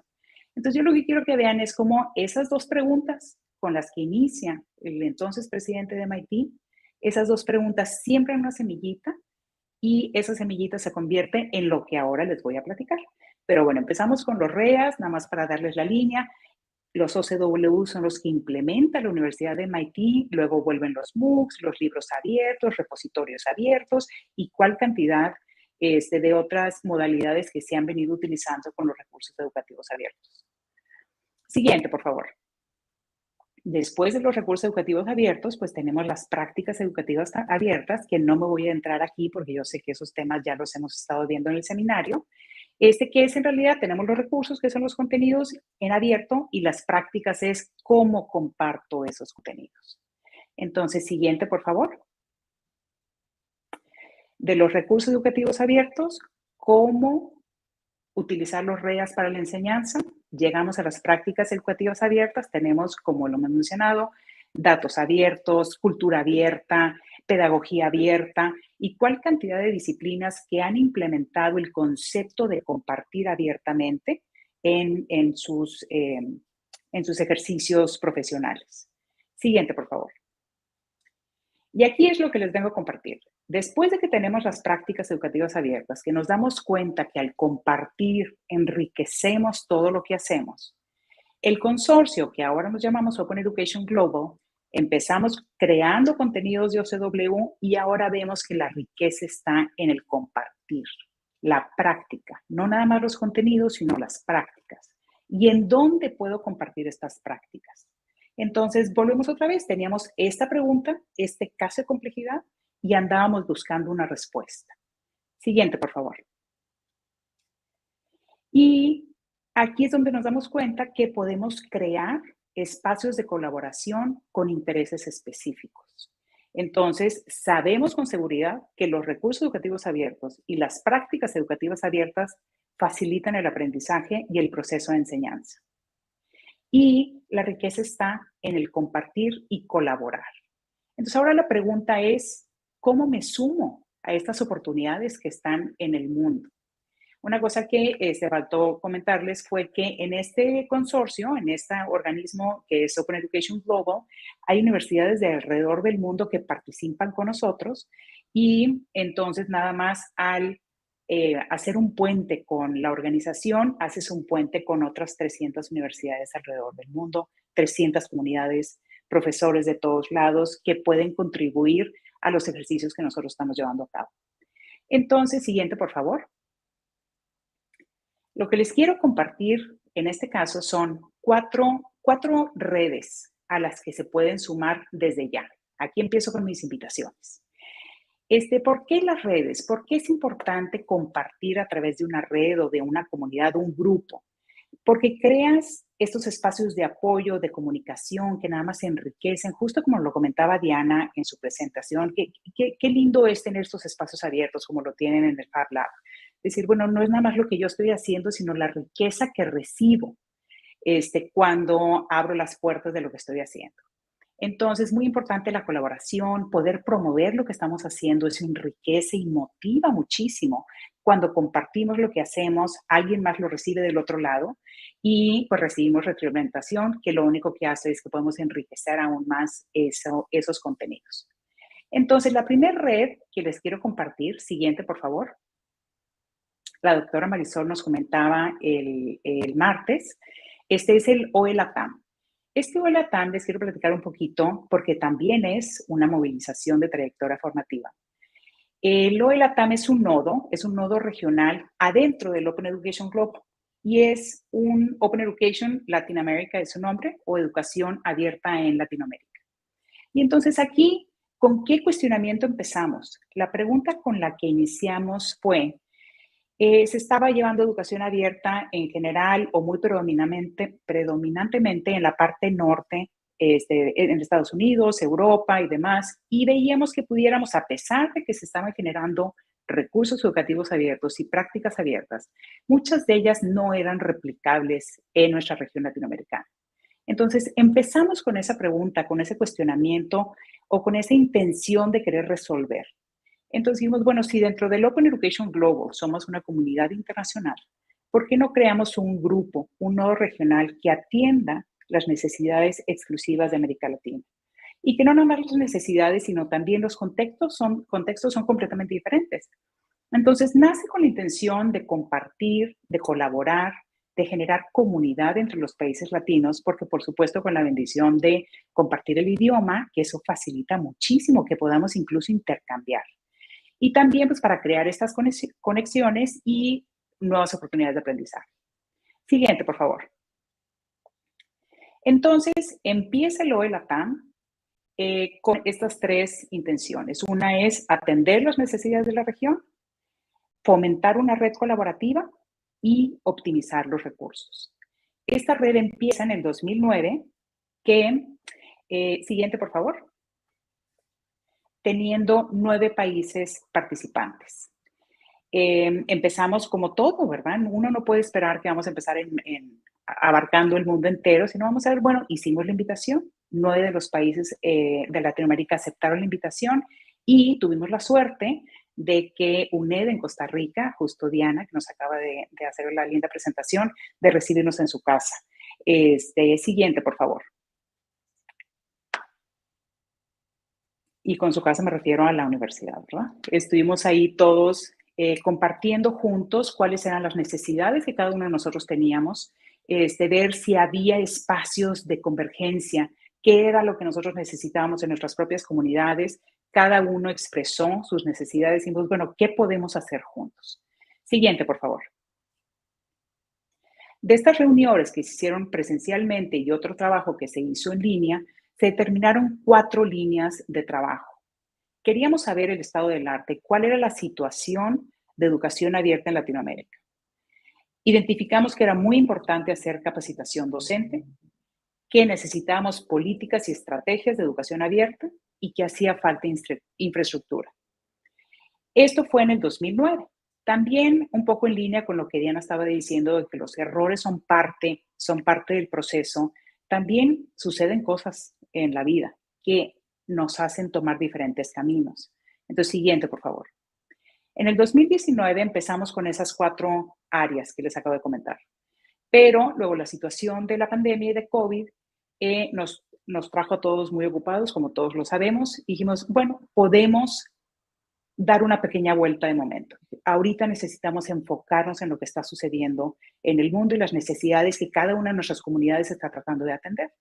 Entonces, como nodo latinoamericano, lo que decidimos hacer de momento fue contar las historias extraordinarias que nuestras comunidades latinoamericanas estaban desempeñando para poder atender las situaciones de COVID en sus comunidades. Entonces, se crea este espacio que es exclusivo para contar estas historias extraordinarias, que es precisamente el lugar en donde Diana nos comentaba que habían compartido. Pueden ver ahí, leer la historia de este proyecto que hicieron lindísimo para poder atender las necesidades de esas poblaciones. Se me fue el nombre ahorita, Diana, de tu proyecto. Pero aquí lo pueden ver, junto con esa historia, muchas otras, que hablan de cómo la región latinoamericana atiende las necesidades de nuestras comunidades. Y entonces pueden entrar a leerlas, incluso todas están en abierto, y también pueden ustedes compartir las suyas. ¿Tienen alguna historia extraordinaria que contar? Hay un espacio, llenan una forma y ahí mismo compartes tu información y se publica en inmediato en este espacio de historias extraordinarias, atendiendo las necesidades de la pandemia. Siguiente, por favor. Entonces, ahí les dejo una invitación para incorporarse a lo que es el nodo de educación abierta Latinoamérica. La siguiente invitación hace referencia a los premios. Todos los años, como parte del Open Education Global, tenemos una premiación anual que son los Open Education Awards. Los premios nacen de la necesidad de reconocer y promover las iniciativas que se estaban desarrollando alrededor del mundo, porque eran muchas. Empezamos siendo un grupo muy pequeñito que nada más compartía OCW, los OpenCourseWare, y el movimiento de educación abierta se empezó a replicar de manera exponencial, y cuando menos imaginamos éramos una comunidad muy grande y queríamos asegurar, no podíamos seguir agradeciendo de manera individual, y nace la intención de hacerlo a través de una premiación que son los premios de educación abierta. El año pasado cumplimos 10 años, fue el 10º aniversario de los premios, y en esos primeros 10 años se dieron, bueno, no, los 206 ganadores son ya contando este año, fueron 185 premios los que se dieron durante los 10 años del aniversario. Y entonces los premios lo que hacen, se han ido también evolucionando con el movimiento de educación abierta, y lo que queremos hacer es reconocer a los ganadores, crear comunidad, porque lo que nos hemos dado cuenta es que al momento que se envían estas nominaciones de los premios, empiezas a encontrar gente que hace lo mismo en otro rincón del mundo que ni siquiera te habías imaginado. Y luego también cómo podemos aprender de iniciativas que se están generando y que nos pueden inspirar, ver trabajos que ni siquiera se nos habían ocurrido, o que a lo mejor hay una iniciativa de abierto en otro lugar que puede atender una necesidad que tú ya tienes. Entonces, eso también, la representación global, no tenemos ahorita tiempo para ir a revisar cada uno de los ganadores, pero toda esta información está en abierto y está publicada en el sitio. Siguiente, por favor. Una manera de revisar quiénes han sido los ganadores de alrededor del mundo en los últimos 10 años es a través de este libro que se construyó el año pasado para precisamente volver a reconocer los 10 años de ganadores de educación abierta, y de alguna manera los premios lo que han hecho es que representan de manera gráfica la evolución del movimiento de educación abierta. Que es otro punto que quisiera tocar en relación a la educación abierta, es que es un movimiento joven y ha ido creciendo sobre la marcha. Entonces, ha sido muy lindo ahora, con la construcción de este libro, regresarnos a los 10 años para ver dónde empezamos y dónde estamos ahora. Y a veces parece que estamos avanzando en pasitos muy pequeños, pero si vemos la trayectoria de toda una década, es increíble lo que se ha logrado desarrollar gracias a el hecho de que todos los ejercicios y todos los esfuerzos que se hacen son con apertura. Entonces, nada se queda atorado, porque al tener licencias abiertas, todo puede seguir creciendo, puede seguir evolucionando. Y eso es lo que hemos visto que ha sucedido en los últimos 10 años. Y no puedo dejar de mencionar que también con la intención de colaborar, y bueno, colaborar con grandes colaboradores, como es la UNED y el Fab Lab. Si ven del lado derecho, el premio es un trofeo que fue diseñado por Mario Badilla, que trabaja con nosotros en el Open Education Global, pero también es parte del equipo de UNED, y nos hicieron favor de hacer la impresión en 3D en el Fab Lab. Entonces, incluso el trofeo que se otorga como parte de los premios es fabricado de manera abierta. Les dejo ahí en la liga, la pueden ver, la que dice la historia del trofeo, y hay un lindo video explicando la fabricación y elaboración de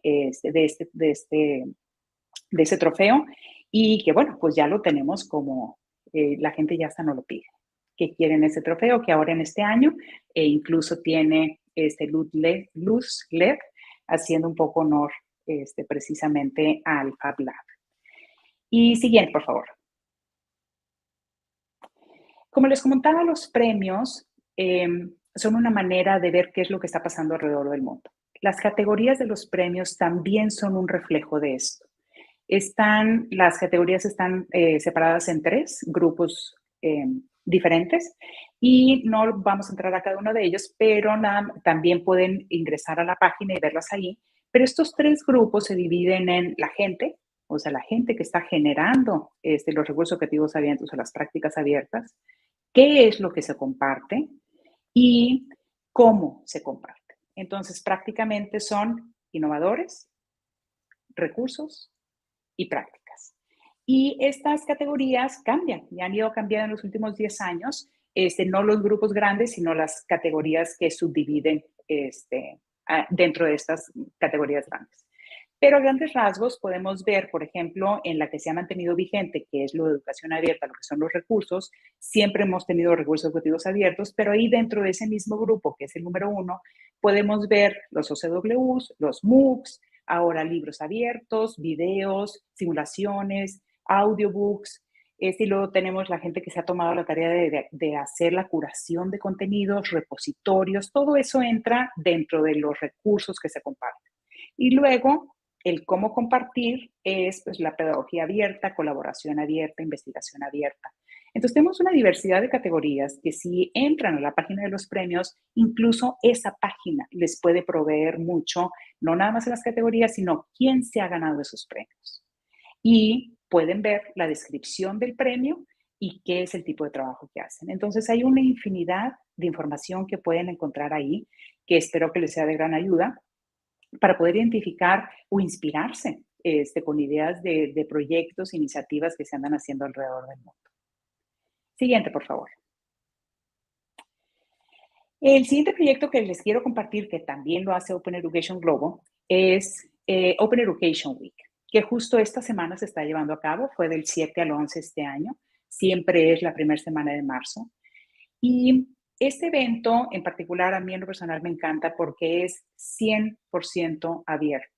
Y con esto me refiero a que es libre de costo, todo el mundo participa y es un evento de la comunidad para la comunidad. ¿Qué significa esto? Que está montado en eventos de alrededor del mundo que la misma comunidad comparte y en recursos que la misma comunidad comparte. Entonces, si ustedes ingresan ahorita a la página del oeweek.oe Global, pueden ver el calendario de actividades que se llevó a cabo durante la semana. Todavía queda un día más, ojalá y pudieran tener la oportunidad de participar en algunas de ellas el día de mañana, y hay unas poquitas la siguiente semana, pero no importa, porque ese repositorio se queda ahí para siempre. Entonces, pueden encontrar videos, pueden encontrar los recursos, como les digo, de este año y de los años pasados. También estamos de celebración este año con el 10º aniversario de Open Education Week este año. Y entonces tenemos una cantidad de recursos ahí albergados en el sitio que también espero les pueda servir de inspiración para que vean las iniciativas que se están llevando a cabo alrededor del mundo. Son muchas y pueden ser muy pequeñitas, empiezan cosas muy pequeñitas o empiezan cosas muy grandes. La intención de este evento en particular es proveer un espacio, un foro en donde todo mundo sea bienvenido y puedes participar o puedes contribuir, o los dos. Y la intención es seguir tendencias, hacer una celebración de lo que ha sucedido en Educación Abierta durante el año, porque este es un evento anual, y obviamente hacemos una reflexión de, bueno, y esto también cabe mencionar que no es exclusivo para los miembros del consorcio, sino todo mundo puede participar, no te tienes que registrar, no, nada más tienes que entrar y aprender y ver qué es lo que hay y ojalá encontrar algo que sea de tu interés. Y es un proyecto que es un proyecto de la comunidad y estamos encantados de que estamos cumpliendo 10 años de Open Education Week. Siguiente, por favor. Aquí les comparto un poquito de los datos del alcance que tiene el Open Education Week. En los 10 años hemos tenido más de 73,000 participantes y compartimos más de 1,000 recursos. Ha habido un total de 1,640 eventos y pues estamos encantados. Alcanzamos más de 190 países y los recursos que se comparten están en más de 34 idiomas. Entonces, muchas veces con la suerte de la tecnología que nos permite alcanzar todos los rincones del mundo, lo vemos en eventos como el Open Education Week, que es 100% en línea. Estos últimos 2 años hemos tenido que aprender a trabajar 100% en línea. Que eso, pues bueno, es algo que nosotros como Open Education Global veníamos haciéndolo desde hace mucho tiempo, pero la virtud que tiene el Open Education Week es que siempre ha sido 100% en línea. Y eso lo ha hecho muy inclusivo desde siempre, a diferencia de tener que viajar a algún lugar a poder tener acceso a toda esta información, lo podemos hacer 100% en línea, incluso como lo estamos haciendo ahorita para este evento también. Siguiente, por favor. La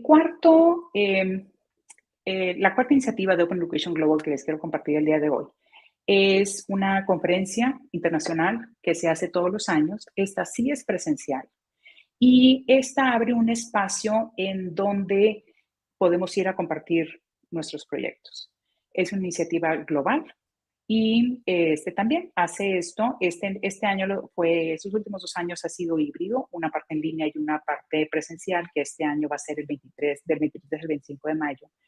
Y abre, pues lo mismo, oportunidades de colaboración, de saber qué está pasando en el resto del mundo, ver si puedo encontrar respuestas a mis necesidades en el trabajo de otros o a qué tipo de trabajos me puedo sumar.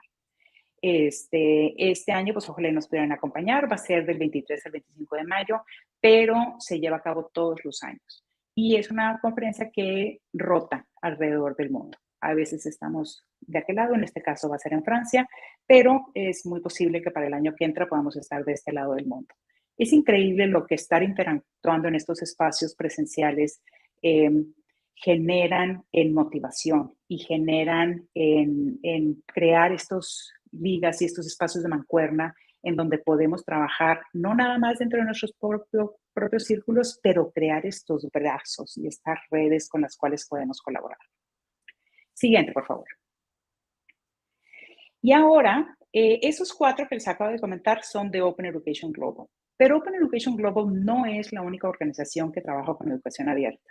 Entonces, les quería mostrar un par de ejemplos para que vean a otras redes a las cuales se pueden sumar. Todo esto que les estoy mencionando y que las invitaciones que les estoy haciendo son 100% abiertas. El día de mañana ustedes pueden darle clic a cualquiera de estas ligas que les estoy compartiendo y sumarse, si es algo de su interés. En este caso, este es un proyecto que se llama Open Education for a Better World y es un programa de mentoría que se enfoca 100% en proyectos de educación abierta. Y es un proyecto que se hace también todos los años y es muy interesante. Te llevan de la mano en este programa de mentoría en un proyecto específico, una iniciativa específica de educación abierta que tú quieras implementar. Siguiente, por favor. El otro es el OER Dynamic Coalition. Yo sé que ya han estado escuchando sobre la recomendación UNESCO de REA. Este espacio que se creó de la coalición dinámica es una manera de dar respuesta o encontrar respuestas a esta recomendación que la UNESCO ha hecho para el uso de REA. Y este también está abierto. Ustedes le dan clic a esa liga y se pueden sumar a este grupo global y compartir ideas de educación abierta. Siguiente, por favor. El último que les voy a compartir este día, hay muchos, pero me enfoqué en estos 3. Es una comunidad global también y es una red de licencias abiertas Creative Commons. Igual, ustedes dan un clic en esa liga, en esa red y se suman a la red.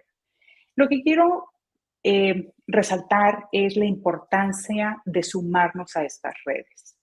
Es increíble, reitero, lo mucho que nos puede motivar el estar conectados con grupos de otros lados, lo que nos retroalimenta, la información que podemos recibir a través de otras personas que están a lo mejor haciendo lo mismo o a lo mejor están enfrentando un reto similar.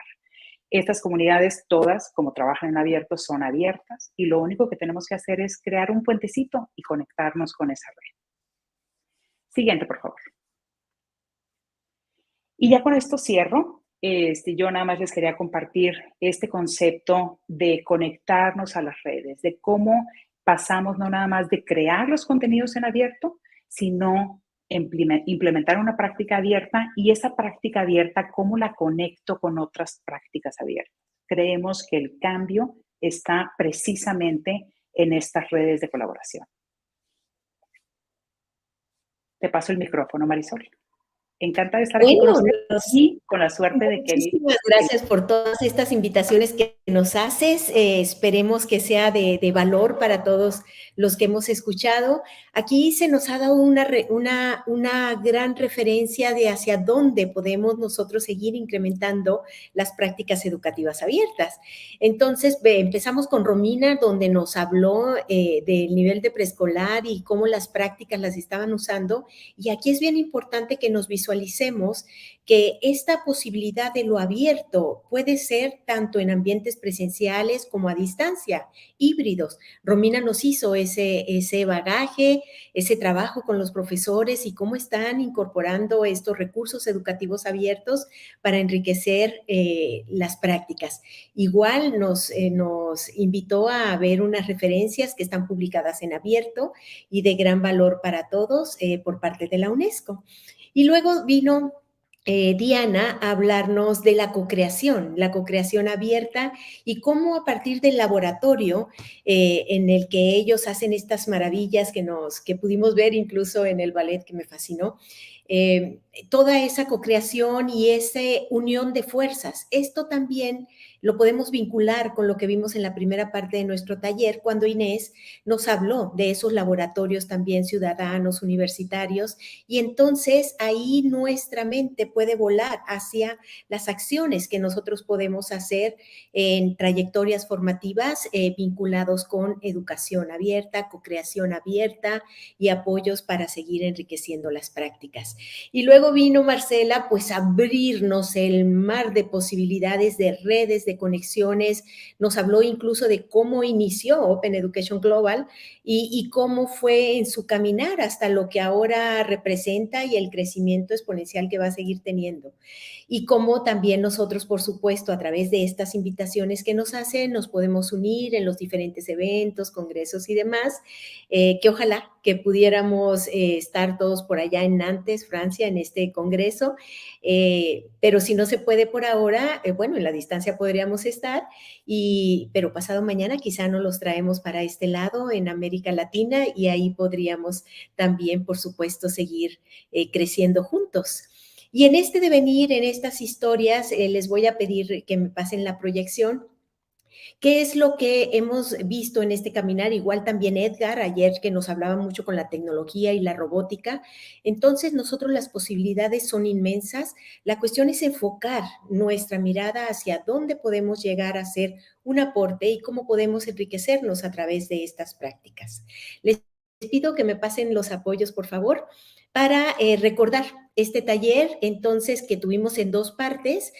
Hay dos tareas. Por una parte, tenemos un instrumento para contestar sobre razonamiento para la complejidad y por otra parte tenemos los resúmenes accesibles. Estos resúmenes accesibles son parte de estrategias dentro de innovación educativa basada en evidencia, IEB, y nos permiten una conversación con los materiales sólidos publicados en revistas arbitradas, en libros con arbitraje, en sitios sólidos como las bases de datos o los sistemas de indización, Scopus, WebAssign, ProQuest, aquellos que tienen acceso a bases de datos, a sistemas de indización en bibliotecas digitales, o los que tenemos abierto y que son de gran valía también como Google Scholar, donde nosotros podemos ir a buscar materiales interesantes, o ResearchGate, que lo mencionaban en el estudio también los profesores donde buscaban, y el directorio DOA, que es también muy, muy recomendable. LatinDex, bueno, hay muchos sitios con revistas abiertas donde nosotros podemos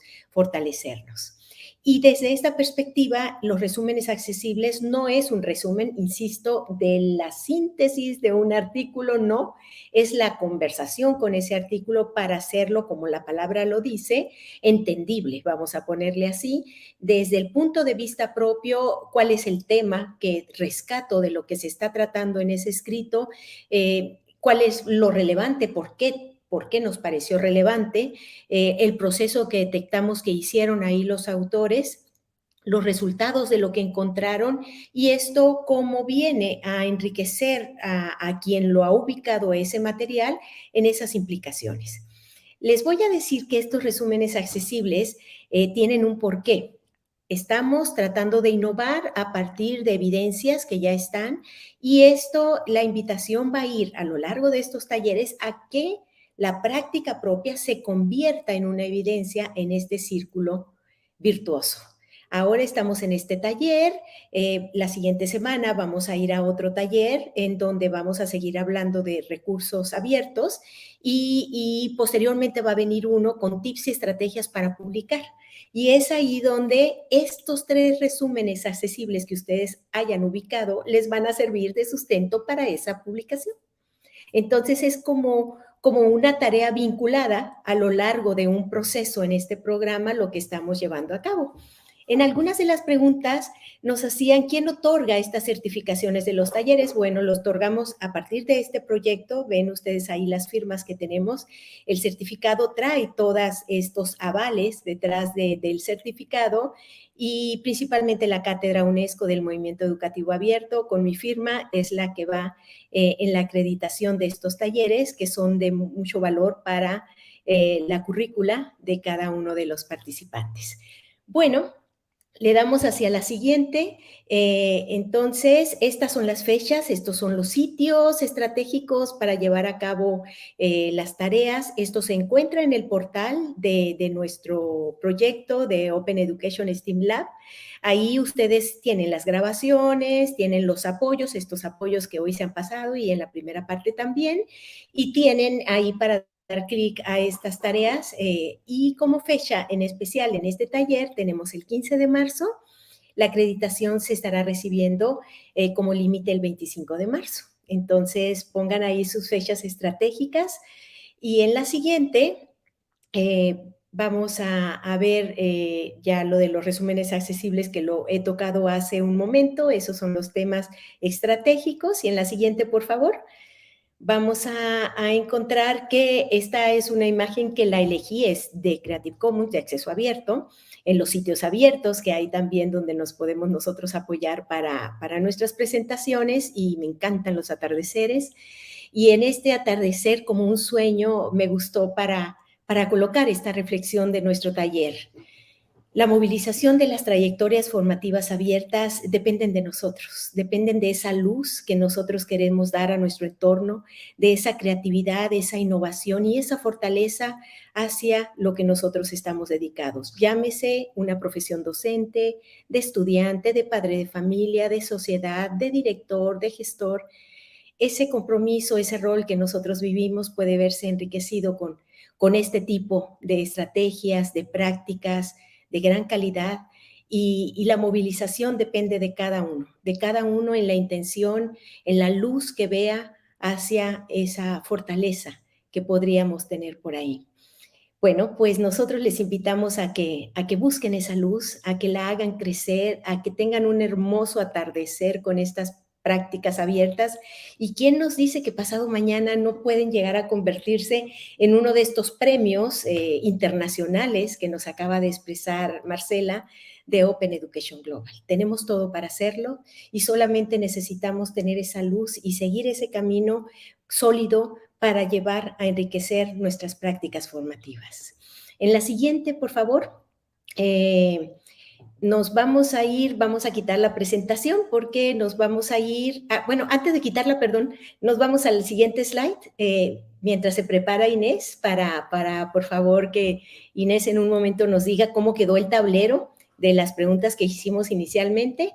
Les quiero invitar al siguiente taller que vamos a tener precisamente también con nuestras ponentes de algunas de este taller que estamos culminando en estos días y se va a dedicar ese taller a la elaboración de plan de ruta para adoptar recursos educativos abiertos, STEAM, y Vladimir Burgos junto con nuestros colegas, con Claudia, Marcela, Diana y Nina, van a estarnos compartiendo esa ruta y ese caminar hacia donde nosotros podemos seguir fortaleciendo nuestras prácticas.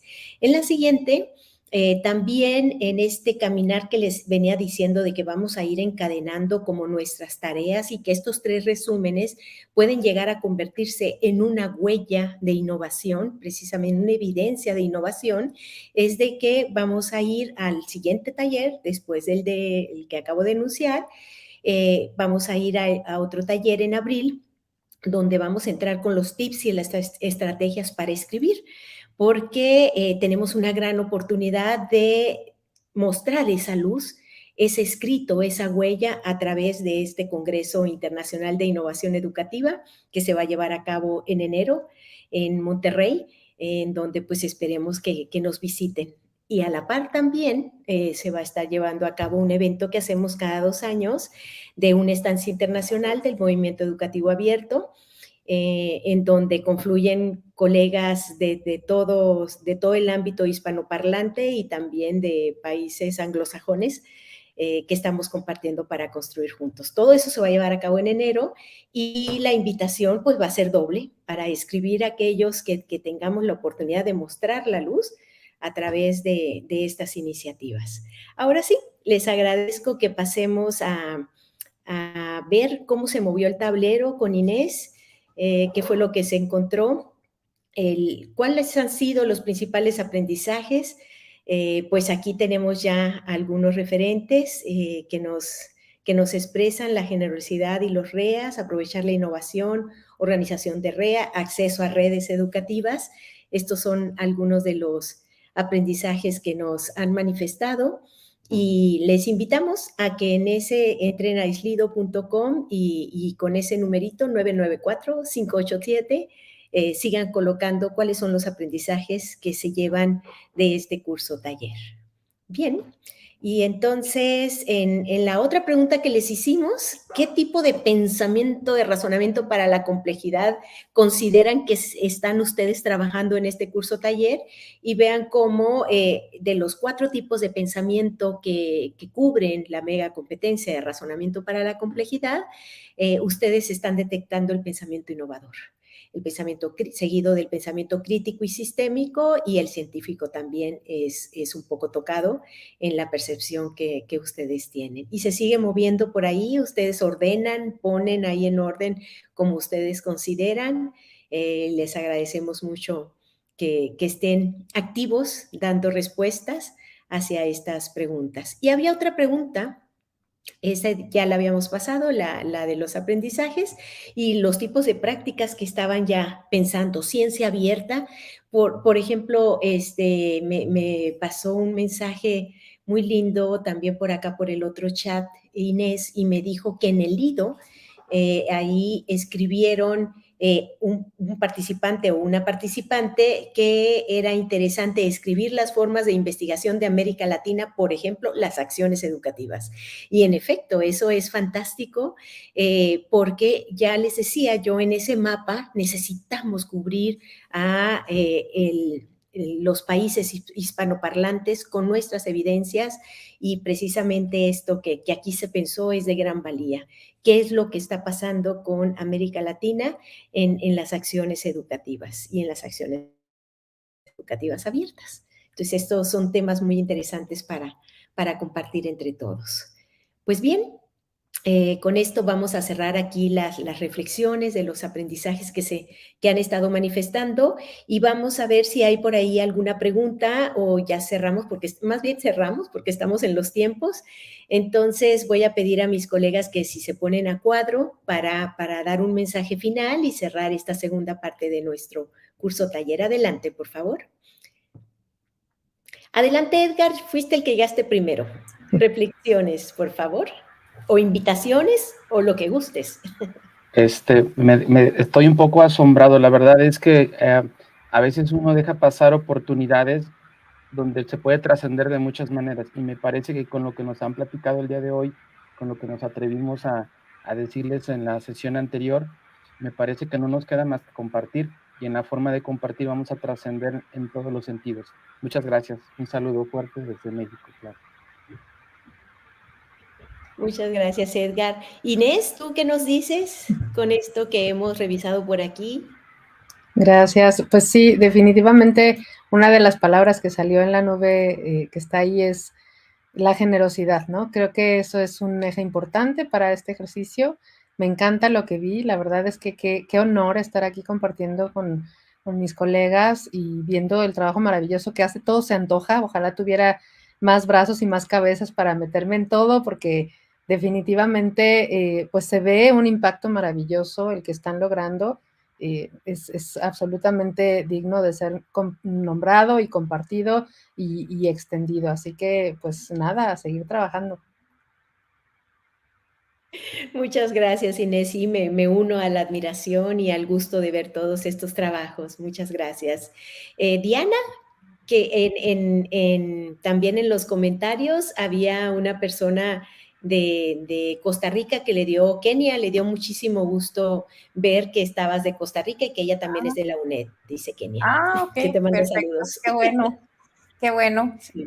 No, yo lo que quiero es como retomar lo de la luciérnaga, que todos seamos esas luciérnagas que estemos siempre abiertas y que lleguemos a iluminar, pero no solo a iluminar, sino a estar abiertos a recibir también y aprender de otros y a crear con ellos, y que siempre tengamos los brazos abiertos y los espacios abiertos, siempre, porque eso definitivamente no solo nos hace crecer a nosotros, sino también que aumenta y mejora muchísimo las oportunidades y potencialidades de todas las personas.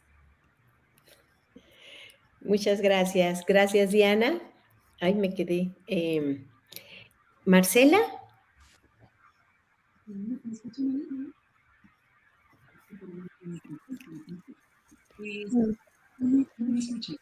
Muy bajito, Marcela. Está muy raro, perdí mi micrófono. Ahí, ok, perfecto. Me sumo a lo que Diana está diciendo precisamente. Se me hace que yo el mensaje que quisiera dejarles es que en el mundo de lo abierto nunca andamos solos. Siempre hay una comunidad que nos acompaña. De hecho, todo el movimiento de educación abierta está construido encima de este concepto de comunidad y de compartir, de que todo es en abierto. Y bueno, y también no dejar pasar el comentario de que ha sido un honor compartir con ustedes, estar escuchando sus historias. Cada vez me uno a lo que Inés está diciendo, hoy quisiera tener más tiempo para poder aprender más lo que está pasando en todos lados. Entonces, bueno, un gusto y un placer, y saber que la próxima semana seguiremos con conversación. Me encanta. Muchas gracias, Marcela. ¿Romina? Pues bueno, creo que ya lo han dicho casi todo, pero quiero agradecerles el poder compartir con ustedes este espacio, el conocer sus proyectos que sin duda son muy valiosos. Creo que nos podríamos quedar horas platicando y viendo de qué manera podríamos colaborar, pero sobre todo invitarlos a que no dejen en saco roto todas estas propuestas tan valiosas, que las utilicen, que se apropien de ellas, y claro que si en algún momento pueden hacer algo con estas propuestas, las compartan con nosotros, porque sin duda será muy enriquecedor ver cómo están aplicándolos ustedes allá afuera. Pues nada más. Muchas gracias.